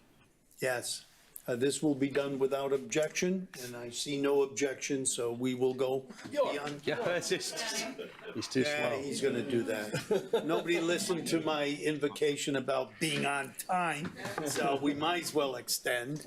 Okay, is there any other member of the public who wishes to make a statement before we take our vote? Seeing none? Can I just ask one question? How many people here are in support of the budget? I saw hands before. How many people in the audience? Oh, okay, great. Just wanted to be sure that it was everybody. Okay. So it is duly motioned and seconded to move on to the third reading. Yes, Mr. I Brown? have questions. Oh, you have questions? Go ahead. Help me understand a little bit. I didn't realize we were 53rd, and now we're going to go to first. Tell me what the numbers are. What was the starting salary when we were 53rd, and what are we talking about now? If we're first. 37,928 was the 53rd. That did not include the locality supplement. So that is the starting teacher salary that is posted on the school district's webpage and is posted at the state level as the state in comparison with other school districts.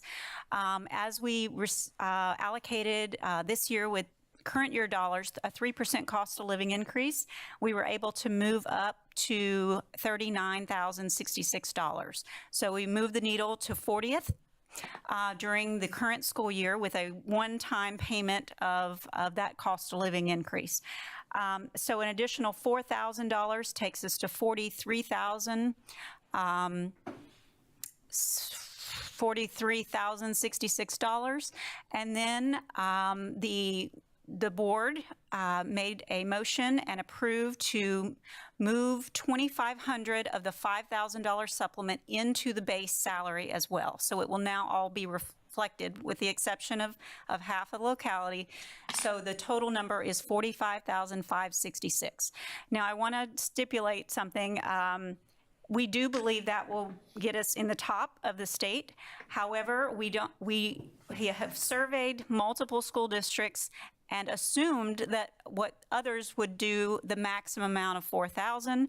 And so our assumption is that we will be at the top in the state, but everyone is maneuvering and changes as the state legislature makes changes. Others may change their minds at the last minute and amend their budgets. So it is a possibility that we will end up in the top 5, hopefully. But we'll be watching it very closely. But our aim right now, and we're positioned well to be very competitive for that front runner. Okay, the reason I'm asking is a couple-fold. First of all, I think you penalize yourself by not putting all of it in the base pay, because people look at the base pay and decide whether they're going to even talk to you. So I think you're shortchanging everybody by having the local supplement not in the base salary. Secondly, at our last meeting, my sense of our discussion at council was that there were a majority of people who would be in favor of increasing the millage if we needed to make sure that we were at the top and taking into account cost of living, because our cost of living is greater here than it is in other places. And so, in fact, I challenged for you all to come back and tell us what is the millage increase that you would need for us really to be number one, including the cost of living. So I'm hoping before we get to third reading that you will do that, because I think our council would be agreeable to that, frankly, because I think if it's all about the teachers at the end of the day. And, if we're having a lot of turnover and we can't hire and people come here and then they find out they can't live here and then they don't come, it costs a lot of money when we have a lot of turnover.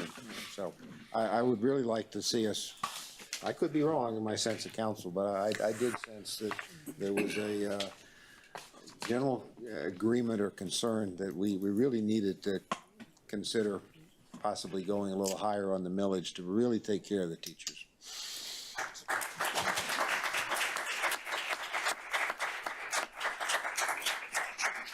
Any other comments before we take our vote? I have one more comment. The latest from Housing and Urban Development, the median income for a family of one at 80% for Beaufort County is now $48,550.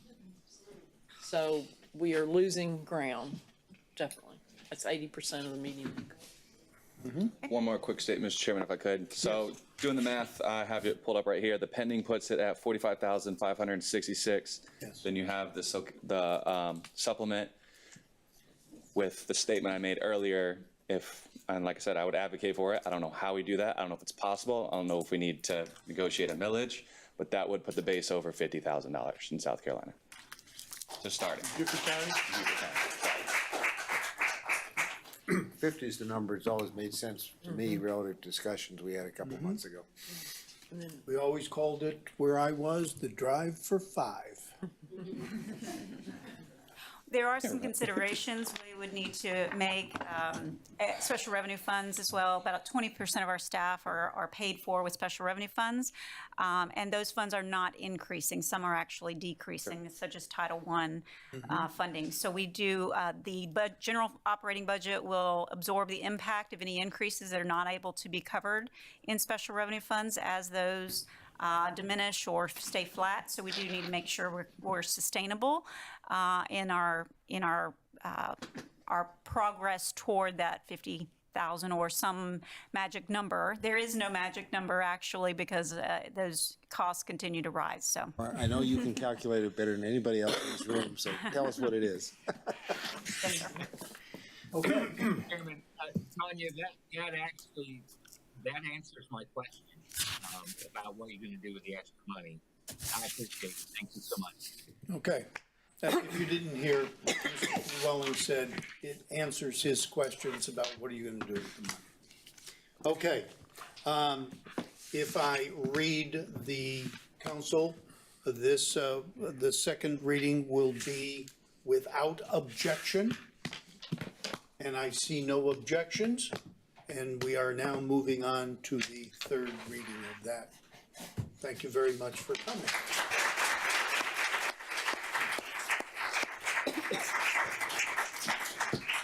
Item number 14 is the second reading of an ordinance for the 2020. Give them a chance to vacate. No, we're gonna be lonely You now. don't want to stay? Y'all leaving already? Wow. Got what you wanted and you're leaving. Thanks for stopping by. Man. You know, Joe, how you really should do this. Yeah. I'll tell you, we should have put it last. Oh.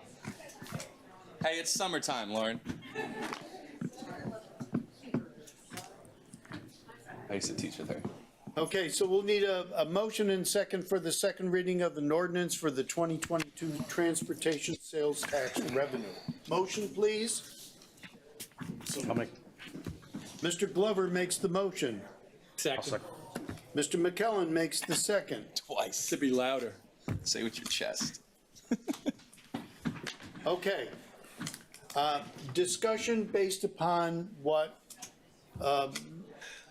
Senator Davis had to say regarding how we would split that. Everybody should understand that the presentation that was made by the Transportation Committee, in everything I read, saw, what was presented, is not talking about new roads. It is talking about taking the existing roads, repairing them, in some cases, having to replace them with new road, but not, taking it and doing like some other places around are doing, of creating new road systems. It's addressing the needs for the major roads. And part of that is that green belt. Now, when he was talking about the way we would put it on the referendum, that's the key discussion we're going to have, because we already went to the voters for lost. And that was soundly defeated. So unless we do this the correct way, once again, we're going to have the voters come out and say, I'm not approving lost. So that's the way we have to do it. Ms. Howard. Yes, Mr. Chairman, and I really appreciate Ms. White's comments tonight, but this bill, this also includes mass transportation. Yes. It includes other forms of transportation such as walking on sidewalks, which it also includes a system for that, for both mass transportation and sidewalks, and bike paths, and the greenways. And I think the voters will be confused if we don't, we need to make that all clear, that it's not for new roads. Her point is very well taken, but we've got to figure out a way that we can do what we need to do to get the roads in good shape, to get our dirt roads paved, which is very important, and also provide mass transportation. And they were very cognizant of the fact that we need to take a look at the land that is on these roads that is being developed, and is there the possibility of buying some of the development rights, which is exactly what the senator was advocating. It's how do we encompass that in this referendum? And do Is we there need to change it, the wording? I don't We know. may have to change the wording. We may have to say it is, the penny is split up into 0.9 for transportation, 0.1 for greenbelt. Well, There's a variety of ways we can do that. Yeah. We could actually extend the time and say the last 2 years, do a 12-year, and say the last 2 years are strictly for Give me a heart greenbelt. attack with that one, Joe. I think, what we're trying to do here is make it more palatable. Is probably people who are going to criticize us rightly or wrongly for the tie-up with the $300 million we're dealing with at the moment, trying to get a bridge and a gateway done, rightly or wrongly. And I think to make it more palatable, you can always go with the thing we've been hearing about most of our adult lives, the 80-20 split.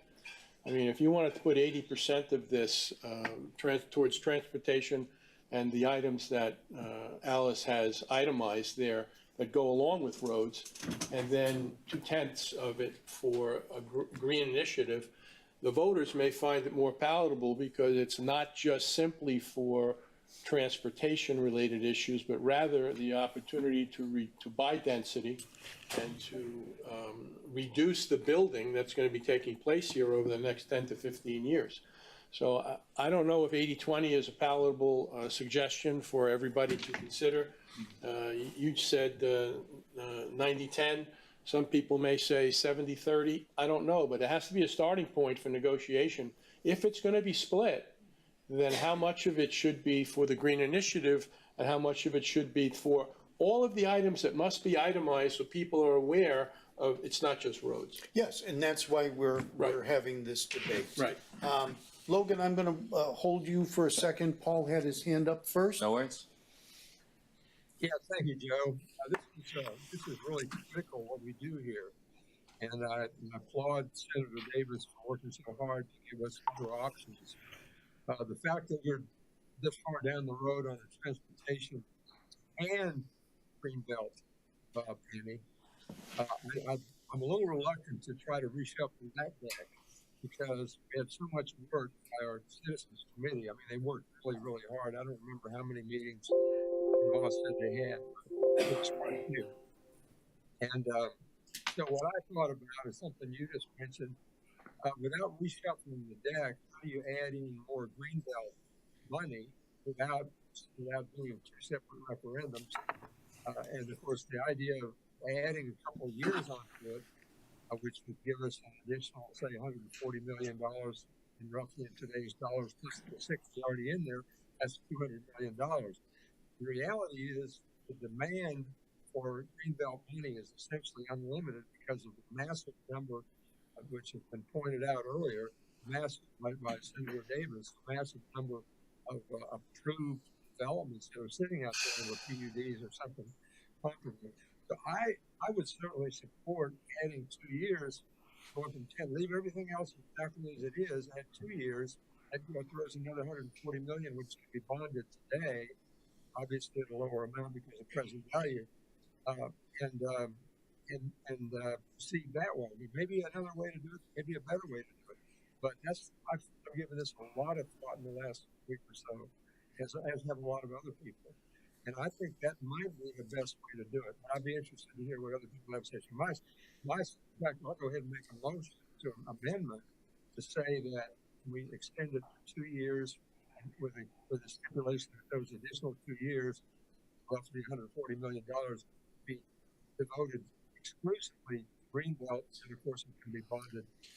Before you do that, Paul, let's have some other people weigh in about the feelings so we get a sense, because,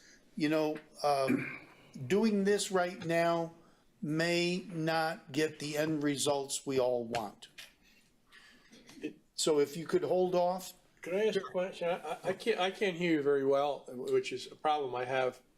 It's a little garbled, but are you suggesting a 12-year period, 10 years for roads, and 2 years at the end for the green initiative? Is that what you're suggesting? No. Yes, but remember, in the first 10 years, there's 60 million in there for green. I didn't hear what you said. There's going to be, it literally would be a 12-year program Right.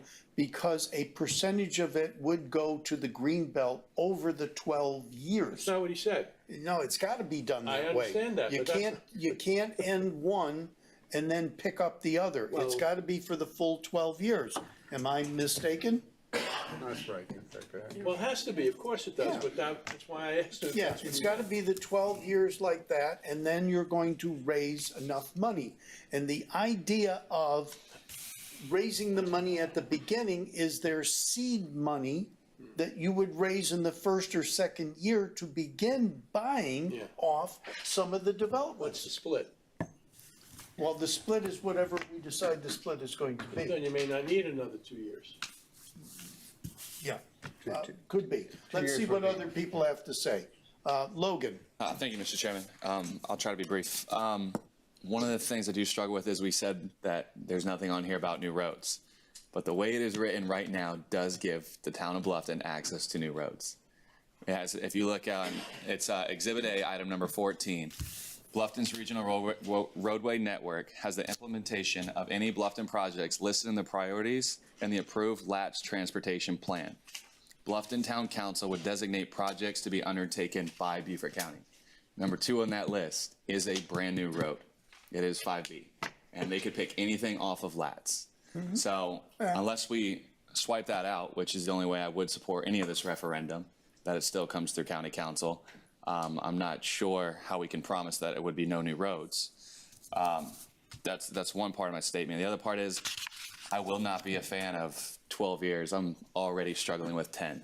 I think this area changes so rapidly and so quickly. Some of the things we realized at one point was a priority might not be a priority in the future. But the only reason I'm still considering it is because there is nothing on here for new roads. So we still can handle, the priorities of dealing with the growth we have in the current areas.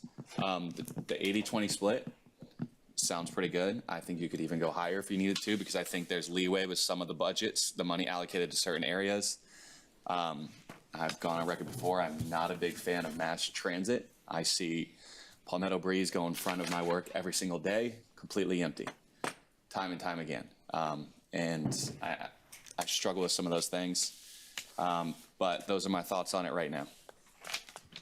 Keep in mind, the current proposal sets aside $60 million for greenbelts. You all could designate, as I understand it, the percentage of each collection period of each quarter that would go toward transportation projects, and it would go toward green belts. So you could say, if we get $15 million a quarter, then a third of that goes to green belts, the 2/3 go to transportation projects, so that the money would build up. $60 million we get there, we're done. So I have a question. Yes. Is this flexible enough that we could buy development rights with the Greenbelt money? It's my understanding we possibly by could. green belts, as long as we, I think the purpose of that being in the referendum, and I'll need to check with the rest of the staff on this, is for it to provide multi-modes of transportation. So we may have to do some trail construction and things like that on that land as well. And furthermore, council probably needs to evaluate, do you feel that it's county responsibility, and I'm not saying I have a position either way, it's something you consider, is do you feel that county residents or people that are paid the penny are responsible for past planning decisions that have been made by other jurisdictions that have put us in the position that we are in right now with the growth to buy back density and through the development agreements that were negotiated by additional development. Again, I'm not saying that's a good thing or a bad thing. That's just something you have to evaluate. Are we paying for the sins of the past? That's my way of looking at it. Yeah. That's We correct. always have to. We always have to. That's why we're still arguing 5B from 2006. Yeah. And over the course of time, as you clearly stated, and rightfully so, we don't know what the future holds. So we may have to create some new roads. as we continue to grow. You know, that's just, you know, wishful thinking on our part, that we could just fix what we have and it's gonna be good for the next 20 years. That may not be the case. Hey, Eric, can I ask you a quick question? How long ago was the collection for the Rural and Critical Lands Program? 4 years ago? The bond referendum was in 18. 25 million. Okay, how much is left of that 25 million? Anybody know? Okay, it's not urgent, but I mean, 12 or 13 million. so we still have 12 million. Yeah. And how much would we get from this, for the Green Initiative every year if we did an 80-20? 14 million. 14 million every year? That's pretty quick math. 70. Wow. Got So some tax work then he's done. in 2 years out, we'd have 28 plus 12. Right. $40 million. Right. Would we stop then? No. Keep collecting? Yes. What's the goal? 60. More than 60 million in the referendum. 60 In for the this green, for the referendum. Green Initiative. that. At the 80-20. Okay. What does that percentage put us at on the 700? It's probably less than 80-20. Yeah. You do the 80-20 until you collect the 140 60 million, then of you have to Oh, renew we it. need 140 to be 80-20? Then that would be used to buy development rights and outright purchases as well for conservation, things like that. As long as we're buying it for development that. rights, I don't have an issue. I think Good number? I mean, You're at not talking? 80-20 gets us, no, I'm all for it. I don't think 60 million is gonna get us as far as we wanna get to really make a dent in You the should never impact. stop. You should Yeah. stop at 60 million. Well, it's designated based on, because we either hit the threshold of 700 million and stop collecting the taxes, or we hit the time threshold. Those are the end dates, and we allocated those funds for those specific things. Now we can raise the Greenbelt thing to 80% or to 20%. What you said is what, 140? He's better at math. But that puts us at 140. But then we'd have to subtract that, what, $80 million for somewhere else. Yeah, yeah. No, add that to the total number. Anyway, yeah. Either way. I'm for green space. I'm for the 700,000 for infrastructure, which is minus 60,000, but I'm for more green space. So if you get $700,000, $700 million for green space, I would be for that too. Mr. Hervishon? Thank you. Can you hear me okay? No, but talk as best you can. I'm going to try something with my computer. It seems like it's coming through my computer, or is it, anybody has a computer? No? It's not coming through. Maybe if you get closer to the microphone, it might be better, Chris. That might matter. Yeah, that's a little better. It also might help if any of you are in the room there, if you could turn off your speaker, that might help as well. Yeah, we all have our speakers off. For whatever reason, it's not coming through the system. Oh, okay, go ahead. You want me to type my comment? You can read it? You can, but I'm sure that everybody wants to hear it. All right, we'll do that then. So the general belief is that growth does not pay for itself on top of the strain that it puts on the resources of the county. So I would be in favor of this green space development rights portion of it, even though I'm generally not in favor of just doing the transportation referendum by itself. In fact, I would go so far as to suggest maybe we do a 75-25 split. Okay. All right. Mr. Lawson? I think that by doing this, obviously, we're then going to affect the Rural and Critical Lands Program. We would no longer have one the next time it comes up for a referendum, because again, people look at it and say we're saving money, we're paying money now. So that's the one bad of the reaction that you get the pros and cons of whenever we do this. I think it would eliminate the Rural and Critical Lands Program, even though we could put it back up for a vote, but I don't think we'd get it at that point. I think that everyone knows that we need to go ahead and get the 1 cent sales tax. And again, I have nothing wrong with the 90-10, the 80-20, the 75-25, if that's what we want to do. However, we really need infrastructure. There's no doubt about that. It's like everyone you talk to in our community knows it's kind of like saving for your kids' college education. We know it's coming, and we got to save for it. We got to do it. So I really think that people are going to pass this and go for it. We haven't talked about yet when we're going to do this. I mean, I would like to see us do it this fall and push for it. And as I saw my grandson, who's 6, came home from kindergarten, he had a piece of paper and he showed it to me, and it was this baby bird in a nest, and the baby bird was getting ready to jump, and the baby bird said, "What if I fail?" And the mother bird said, "Well, what if you fly?" So that's the thing. We need to move forward with this, push it now. We need to make sure that we get this through, because we're going to need it. I mean, I love the thoughts of the green space, but man, we did this because we know how much we need the infrastructure. So I'd hate to see us put a lot of emphasis on green space. However, I think it would help sell the whole package. Some's better than none getting it passed. Yeah. Yeah. Just a quick point, if I might. Go ahead, Brian. Yeah, $140 million we're talking about for in green space for whatever. As far as buying development rights, that's a drop in the bucket, folks. That's nothing. That wouldn't buy a 2% reduction in the amount of people that we have who might come to Beaufort County because of developments that we already have on the table. Thank you. Okay. Stu has his finger up. Go ahead, Stu. Thank you, Mr. Chairman. A couple thoughts. It does strike me that a couple of you, and I agree with it, would say if we're looking at a small percentage of this transportation piece, it is the drop in the bucket. Because I don't sense that we generate very much money compared to the number of properties that are being developed out there, because we're talking in the billions that are going to come.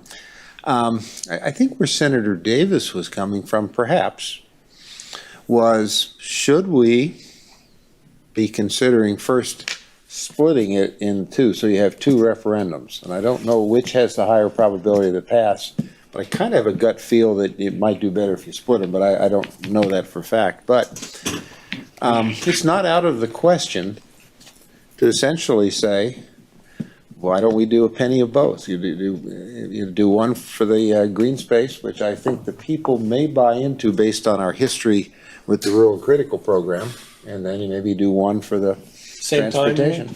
Same time, stagger them 2 years, whatever. But I do think it's the drop in the bucket that I don't think we can measure if we're only putting a small percentage in. Okay. Maybe somebody could make some calculations on what you would pay for a. I just know trying to sell 8% during every single newscast saying we're headed towards a recession. Sure. It sounds like an epic disaster. So one thing you all may consider is doing a half penny for transportation, take the greenbelt stuff out of the transportation referendum, and doing a half penny for the greenbelt in accordance with Senator Davis's proposal. Because if you do that, then we can use any half penny through we can use any, not only can we use the money to purchase green space, we can also use that money because Vice Chairman Somerville and I, when Senator Davis presented that proposal to us, we asked him to add language into the legislation that would allow us to use the half-cent penny to do the debt service on any other open space bonds. So we could also use that half-cent penny to provide the debt service for the existing rural and critical lands bond so that it would not hit the property owners in ad valorem taxes. And that might be a way to sell, because that would be truly a rollback of taxes, because every year you all have to set a mill rate to provide the debt for the rural and critical lands program. And did I understand his referendum is a local option sales tax? Yeah, that's what he said. Mm-hmm. Yeah. Penny. Yeah, it's a local option. So two referendums, a half a penny each, is that what you're saying, Eric? So if it's a local option, then would 71% of that have to go then to tax relief? If it's a local option sales tax? No, it's not lost. It's not. He called it a loss, penny. though. He actually said it was. He said it was lost. Yeah, he Yeah, did. he said it was a local option sales tax. I don't think that's accurate. So what we need to do tonight is we either need to hold second reading, or we until the next council meeting so we can get all of this worked out and at the staff level and craft a recommendation back to you all that takes into account both, and we can do that. Yeah. You all may have to hold a special called meeting in order to get this done so we can get it to the ballot in August, but I'm happy for staff to work on this hard and fast to give you all a recommendation instead of us trying to do something tonight where we might mess I up. have one question. Yeah, go ahead. If we did the half cent on the green belt and then the transportation, it both would have a twilight, right, of 10 years? Okay. Or they could have different ones. Or they could have They different could. twilights. Right, Okay. we could, we just have to, we'll Figure it have to out. research all that because this new legislation is so new. We don't know all the details, and I don't feel comfortable with us recommending anything to you all tonight. So. I like that because I sense from county council, we are in favor of moving forward with a transportation referendum. We're well aware of the need to preserve land as well. It is the function of putting them together that we're struggling with as to what is the best way that we're going to have success this fall. I sense that it is best that we go out now because the longer we wait, the more expensive it is, or the more time we're going to need to collect the money to fix everything. I agree, and I think if we can sell the green space thing as a half penny to do green space that would provide debt service for the existing rural and critical land bond, then that's a great incentive for property owners, existing property owners to vote for it. Because again, we can use that money to do debt service for the bond and do a rollback on the millage for the rural and critical lands debt in the And budget. raise money. And raise So money. would you see it as two separate votes? Yes. I would too. Also, I think if you start something like that, whether you start with a half penny or whatever, I think it's always easier as you, in subsequent years, to bump it both in terms of length or dollar amount. Once you've got something in place and you're demonstrating that it's working. So I like the idea of taking some time if we have to come back for one or two special meetings and doing it right. Oh, I'm sorry, I keep interrupting Councilmember Cunningham. Oh, you're fine. So that answers one of my questions. So you're saying it had to be two different referendums? I think so, yeah. In order for us to take advantage of the debt service, we would Right. have to do the penny for the green space. as a So separate I completely understand that logic fiscally. But if we're talking about getting something passed, this is our leverage to get the transportation passed, is putting it on one. So we lose that leverage now. And now we're doing the exact same thing we tried to do last time. one could lose. So you could have one lose and one pass, and now we no longer have that leverage to use it next year or the years after. Well, it would all be about the marketing at that point to say that it's two separate items, but it's a complete package. And we would have to educate. Doesn't mean it'll It come doesn't. across that way, though. You're right. I'm just saying you're right. that's It that's a doesn't. worry of mine. Yeah. That is a big worry. But we also don't know that, a penny would pass on its own. Correct. My second thing is, I know we're talking about postponing second vote. I'm gonna make the same argument I made last time. We can have that same postponement on the third reading. So if we don't have to lose any time, we don't. Meaning we can take 2 weeks is our next meeting. So we could come to the third reading, and if we came up with something great, and we could discuss it right then and there, and then if we didn't, postpone the third reading. That way we don't put ourselves behind the eight ball if we don't have to. We're precluded from making major changes to any ordinance. Too material. An incidental or immaterial change, we can change it then, but we're talking about fundamental change, which means we have to start all over again first reading in order to get through. So I think my opinion is delaying second reading until we figure out what we want to do, what's best for us. That's really the best thing to do. Mr. Chairman, I'll make a motion that we delay second reading until the next meeting of county council in order to determine the options.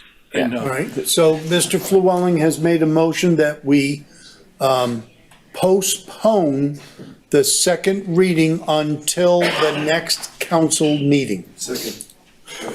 And Mr. Glover will second that. May I comment then? Yes, sir. Yeah, that's exactly my point. It is a huge change. So we're not going to make the change today either way. So why would we postpone now? We can still do it later. We're not going to come in and say first reading is in the next one anyways. We're going to come back to reading 2 and still have to postpone. Second reading, fix up at second reading. We can make the fundamental things at second reading. Yeah, you can't do it at third reading. Yeah, but you what can do it- historically, Start all over again. That's why we need to do it now. We need to wait until second reading, or otherwise we have to start all over. historically in Beaufort County,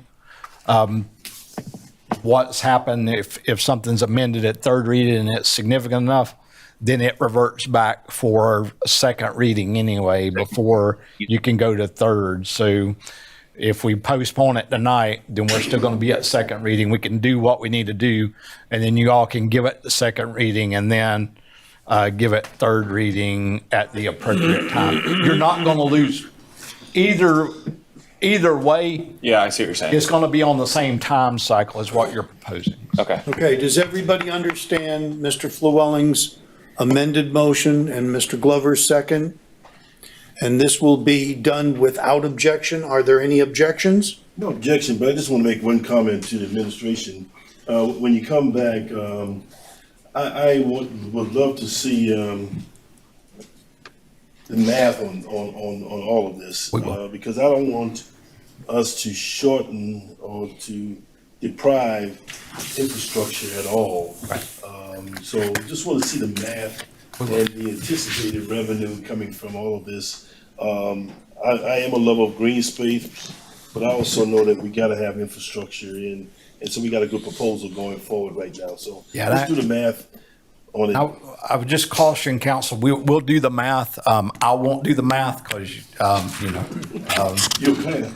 Councilmember Lawson sounds like he could do the math from up there, but I can't. I'm a planner, but we will put together a good scenario and with a series of recommendations and options and likelihood of how each option might play out for you all after doing that research.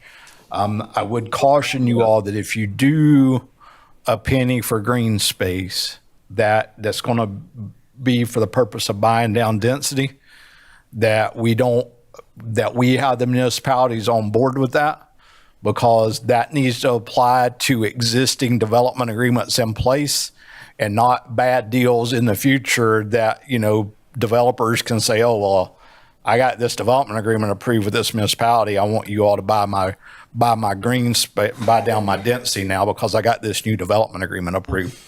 So does that make sense? Yes, Yeah, perfect sense. I'm not even dealing with municipalities. They got their own problems. Well, that's what But this will be for. We don't understand have any development agreements where we need to buy down density. No, but I think also that, we need to end this debate and get on. Yep. We need to get on.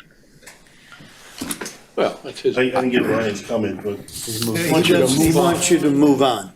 Yeah. Yeah. You and I are saying the same thing. We're good. Yeah. I'm pretty sure he just left the meeting. Yeah. I know we're talking about postponement and everything like that, but just a heads up to all you guys being open and honest. I will, in our next reading, motion to move to reword the Bluffton to match basically what, which one was it? Ladies Island, how it talks about just the improvements. So, and takes out lats, so we can make sure that stays to specific existing roads. Well, we'll debate that. That's fine. Okay.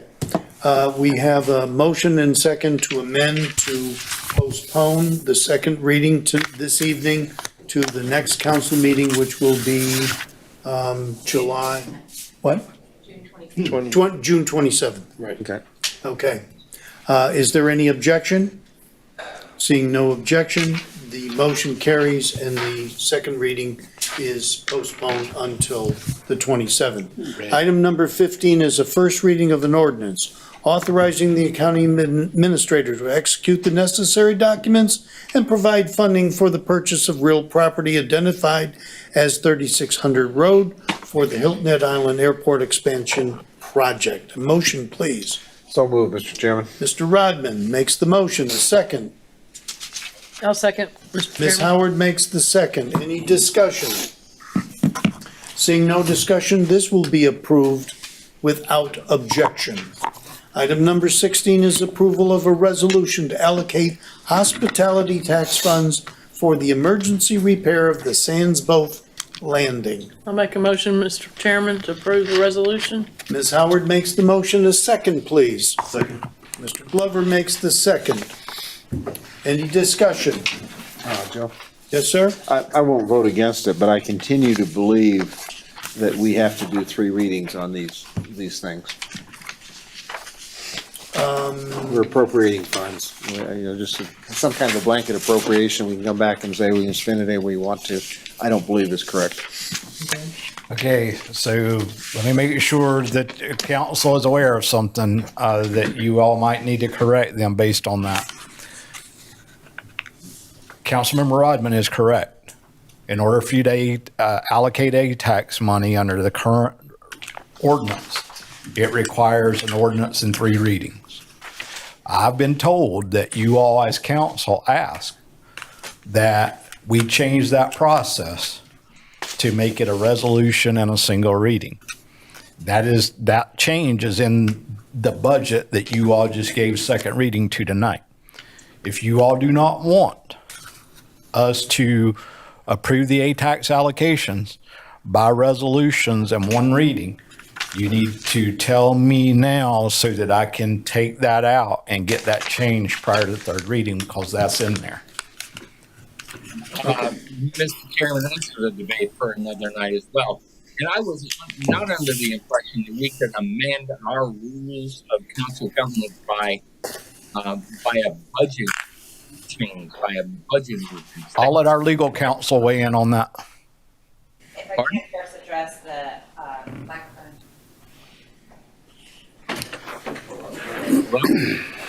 Can y'all hear me? Yeah, council is going to weigh in on your question.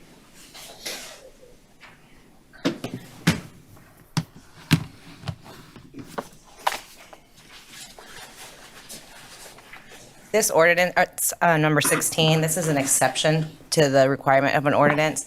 If it is an emergency purpose, which is how that resolution is written, then the funds can be allocated through the hospitality tax funds for the purposes of an emergency use. Because it's an emergency. Correct. Okay, well, I can accept So that. that is the exception to the ordinance. Okay. But as the county administrator just stated, our current budget does have language in it that is going to allow for resolutions to be used moving forward. And we shouldn't change that because we're appropriating public funds and they deserve to have a public hearing. Right. Okay, but this one is an appropriate resolution. Correct, because of the emergency background. All right. Okay, fair enough. So it's, If I might, Mr. Chairman, I need some clarification. You're saying that the budget that we just had second reading on has a resolution in it that, or an ordinance that changes the way we do business in allocating money, and instead of 3 readings a public hearing, we can do it with 1. That is correct. That is correct. I would also defer to Clerk Chairman, I'd Taylor. like to make a motion to reconsider the budget that we just approved, because this is new information, and it's unbelievable that we would do that. And that would be item number 12. I'd like to make a motion to reconsider item number 12. So, is there a second to reconsider? I guess I'm missing something. Mr. Hervishon makes the second. I might want to ask for Kurt to explain to you all why that change was made. He may have some background that's pertinent. It's my understanding that council asked for that in a meeting. it certainly wasn't a county council meeting. It might have been some meeting. Yes, it was.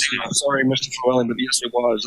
There were at least 2, if not 3, and I'm remembering it was the chairman and Well, the vice again, chairman. Mr. Taylor, you're not being addressed right now. I'm talking to the chairman. This was not a county council meeting. It may have been a committee meeting, and it may have been some other meeting, but it wasn't a county council meeting where that was asked for. And I'd like you to give me that information, Mr. Taylor, if you would. Please send me the link where in a county council meeting on an agenda that was discussed. Okay. It was not discussed on an agenda in the county council meeting per se. It was discussed in a gathering of the council. We're doing all I this wouldn't for have made this up. I wouldn't have made this up. I'm not arguing with you. Joe, it has never been discussed at a county council meeting, and this is a surprise. This is very deep within a document that quite frankly, I did not know. And I need to reconsider my vote. It's in our backup documents.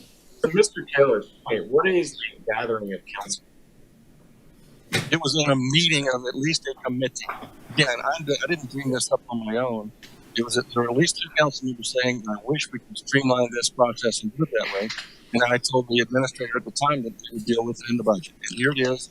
It's completely up to council. If you don't want to change it, then don't change it. You can make that change at third reading, by the way. So what I'm hearing is it wasn't even a vote committee. It was just a discussion item by 2 members of county council. All right, I definitely need to change my vote, Mr. Chairman. Yeah, so I'm gonna push back on that a little bit, Councilmember Flewellen. You all ask us all the time, council members ask us all the time to do things for consideration.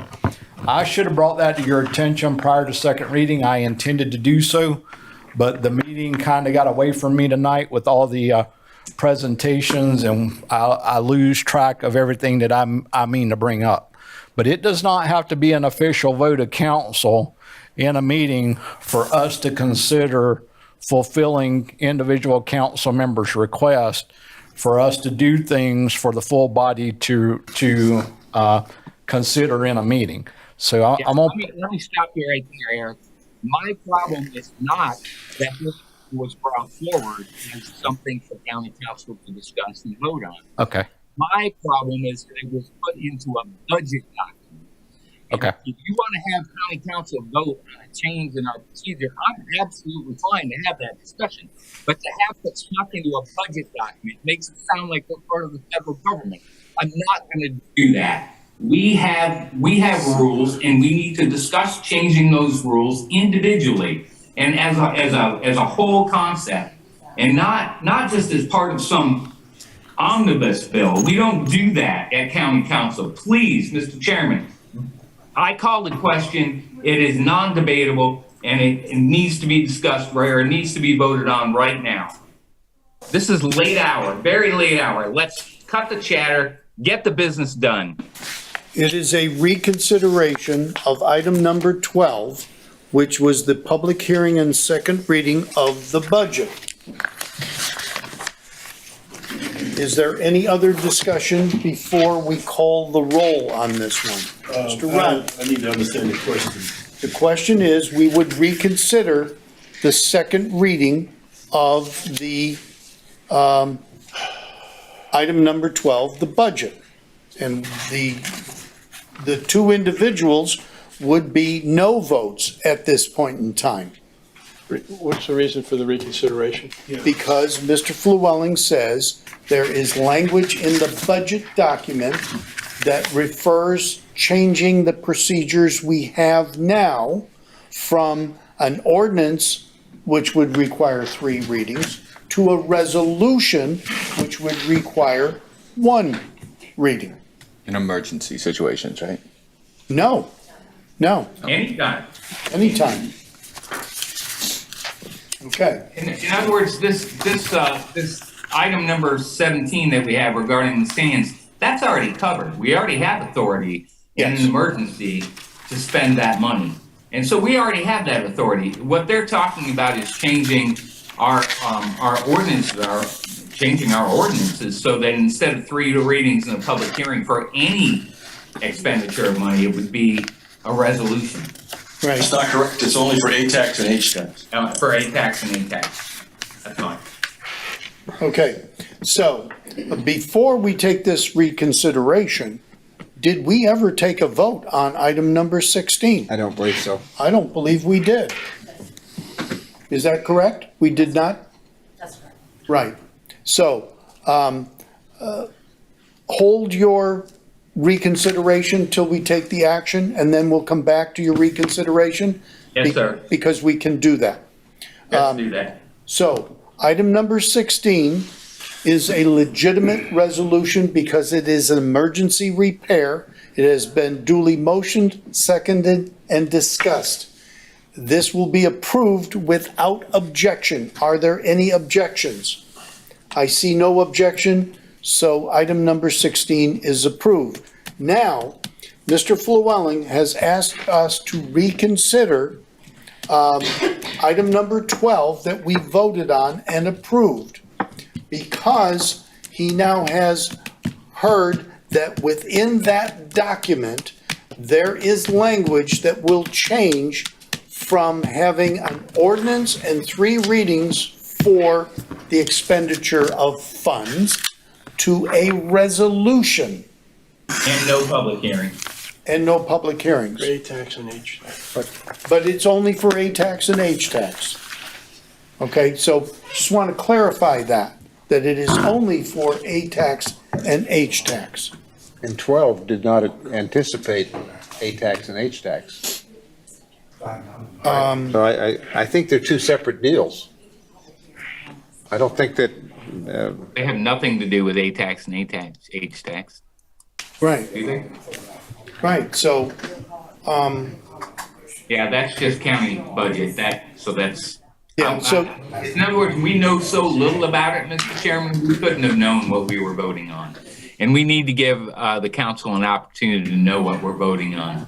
right, so, Please, let's reconsider this so we can make an motion to do something else. okay, so do you wish to withdraw your motion then? No, we have to withdraw it in order to make it still second reading. And so let's go ahead and have this Okay, vote. so reconsideration of the second reading. Right. Right, okay, so,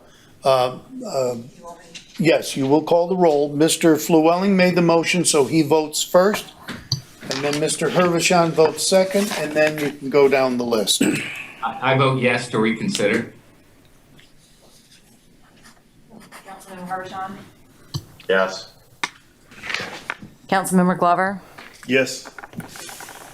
Councilmember Rodman? Yes. Councilmember Howard? Yes.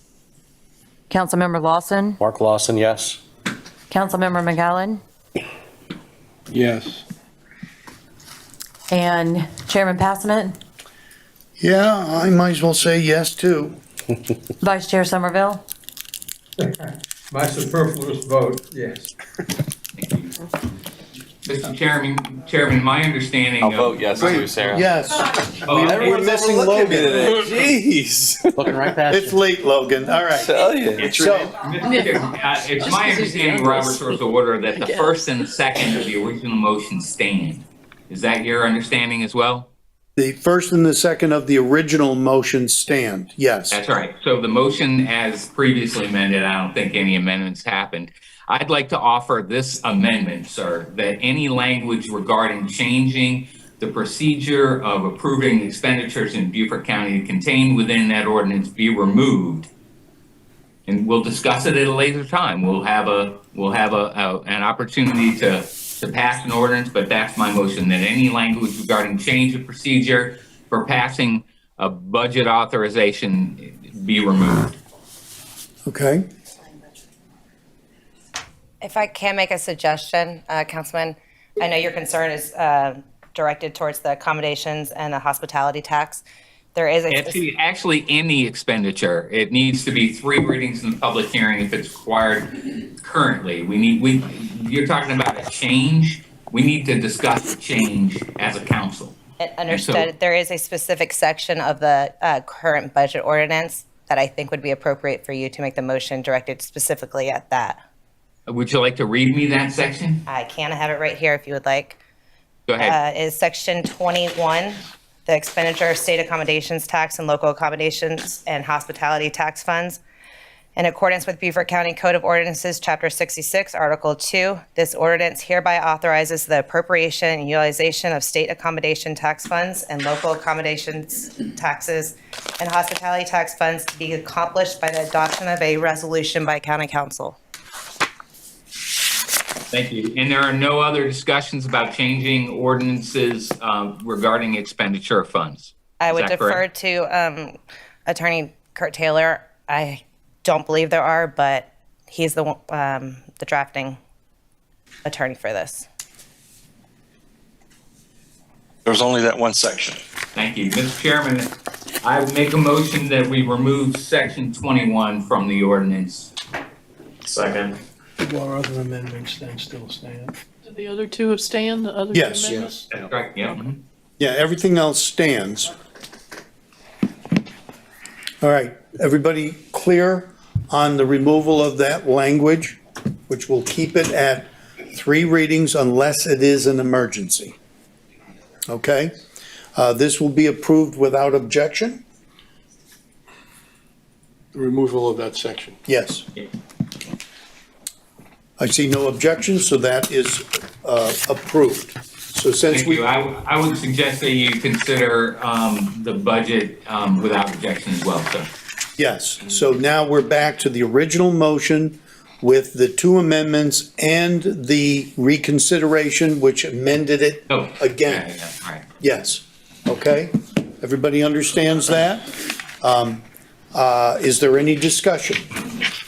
Seeing no discussion, it will be approved as to the 3 amendments that are contained in there. Having no objections, the item number 12 is approved with those changes. Okay, we're at citizen comments. Is there anybody in the audience who wants to make a comment? Why? Come up.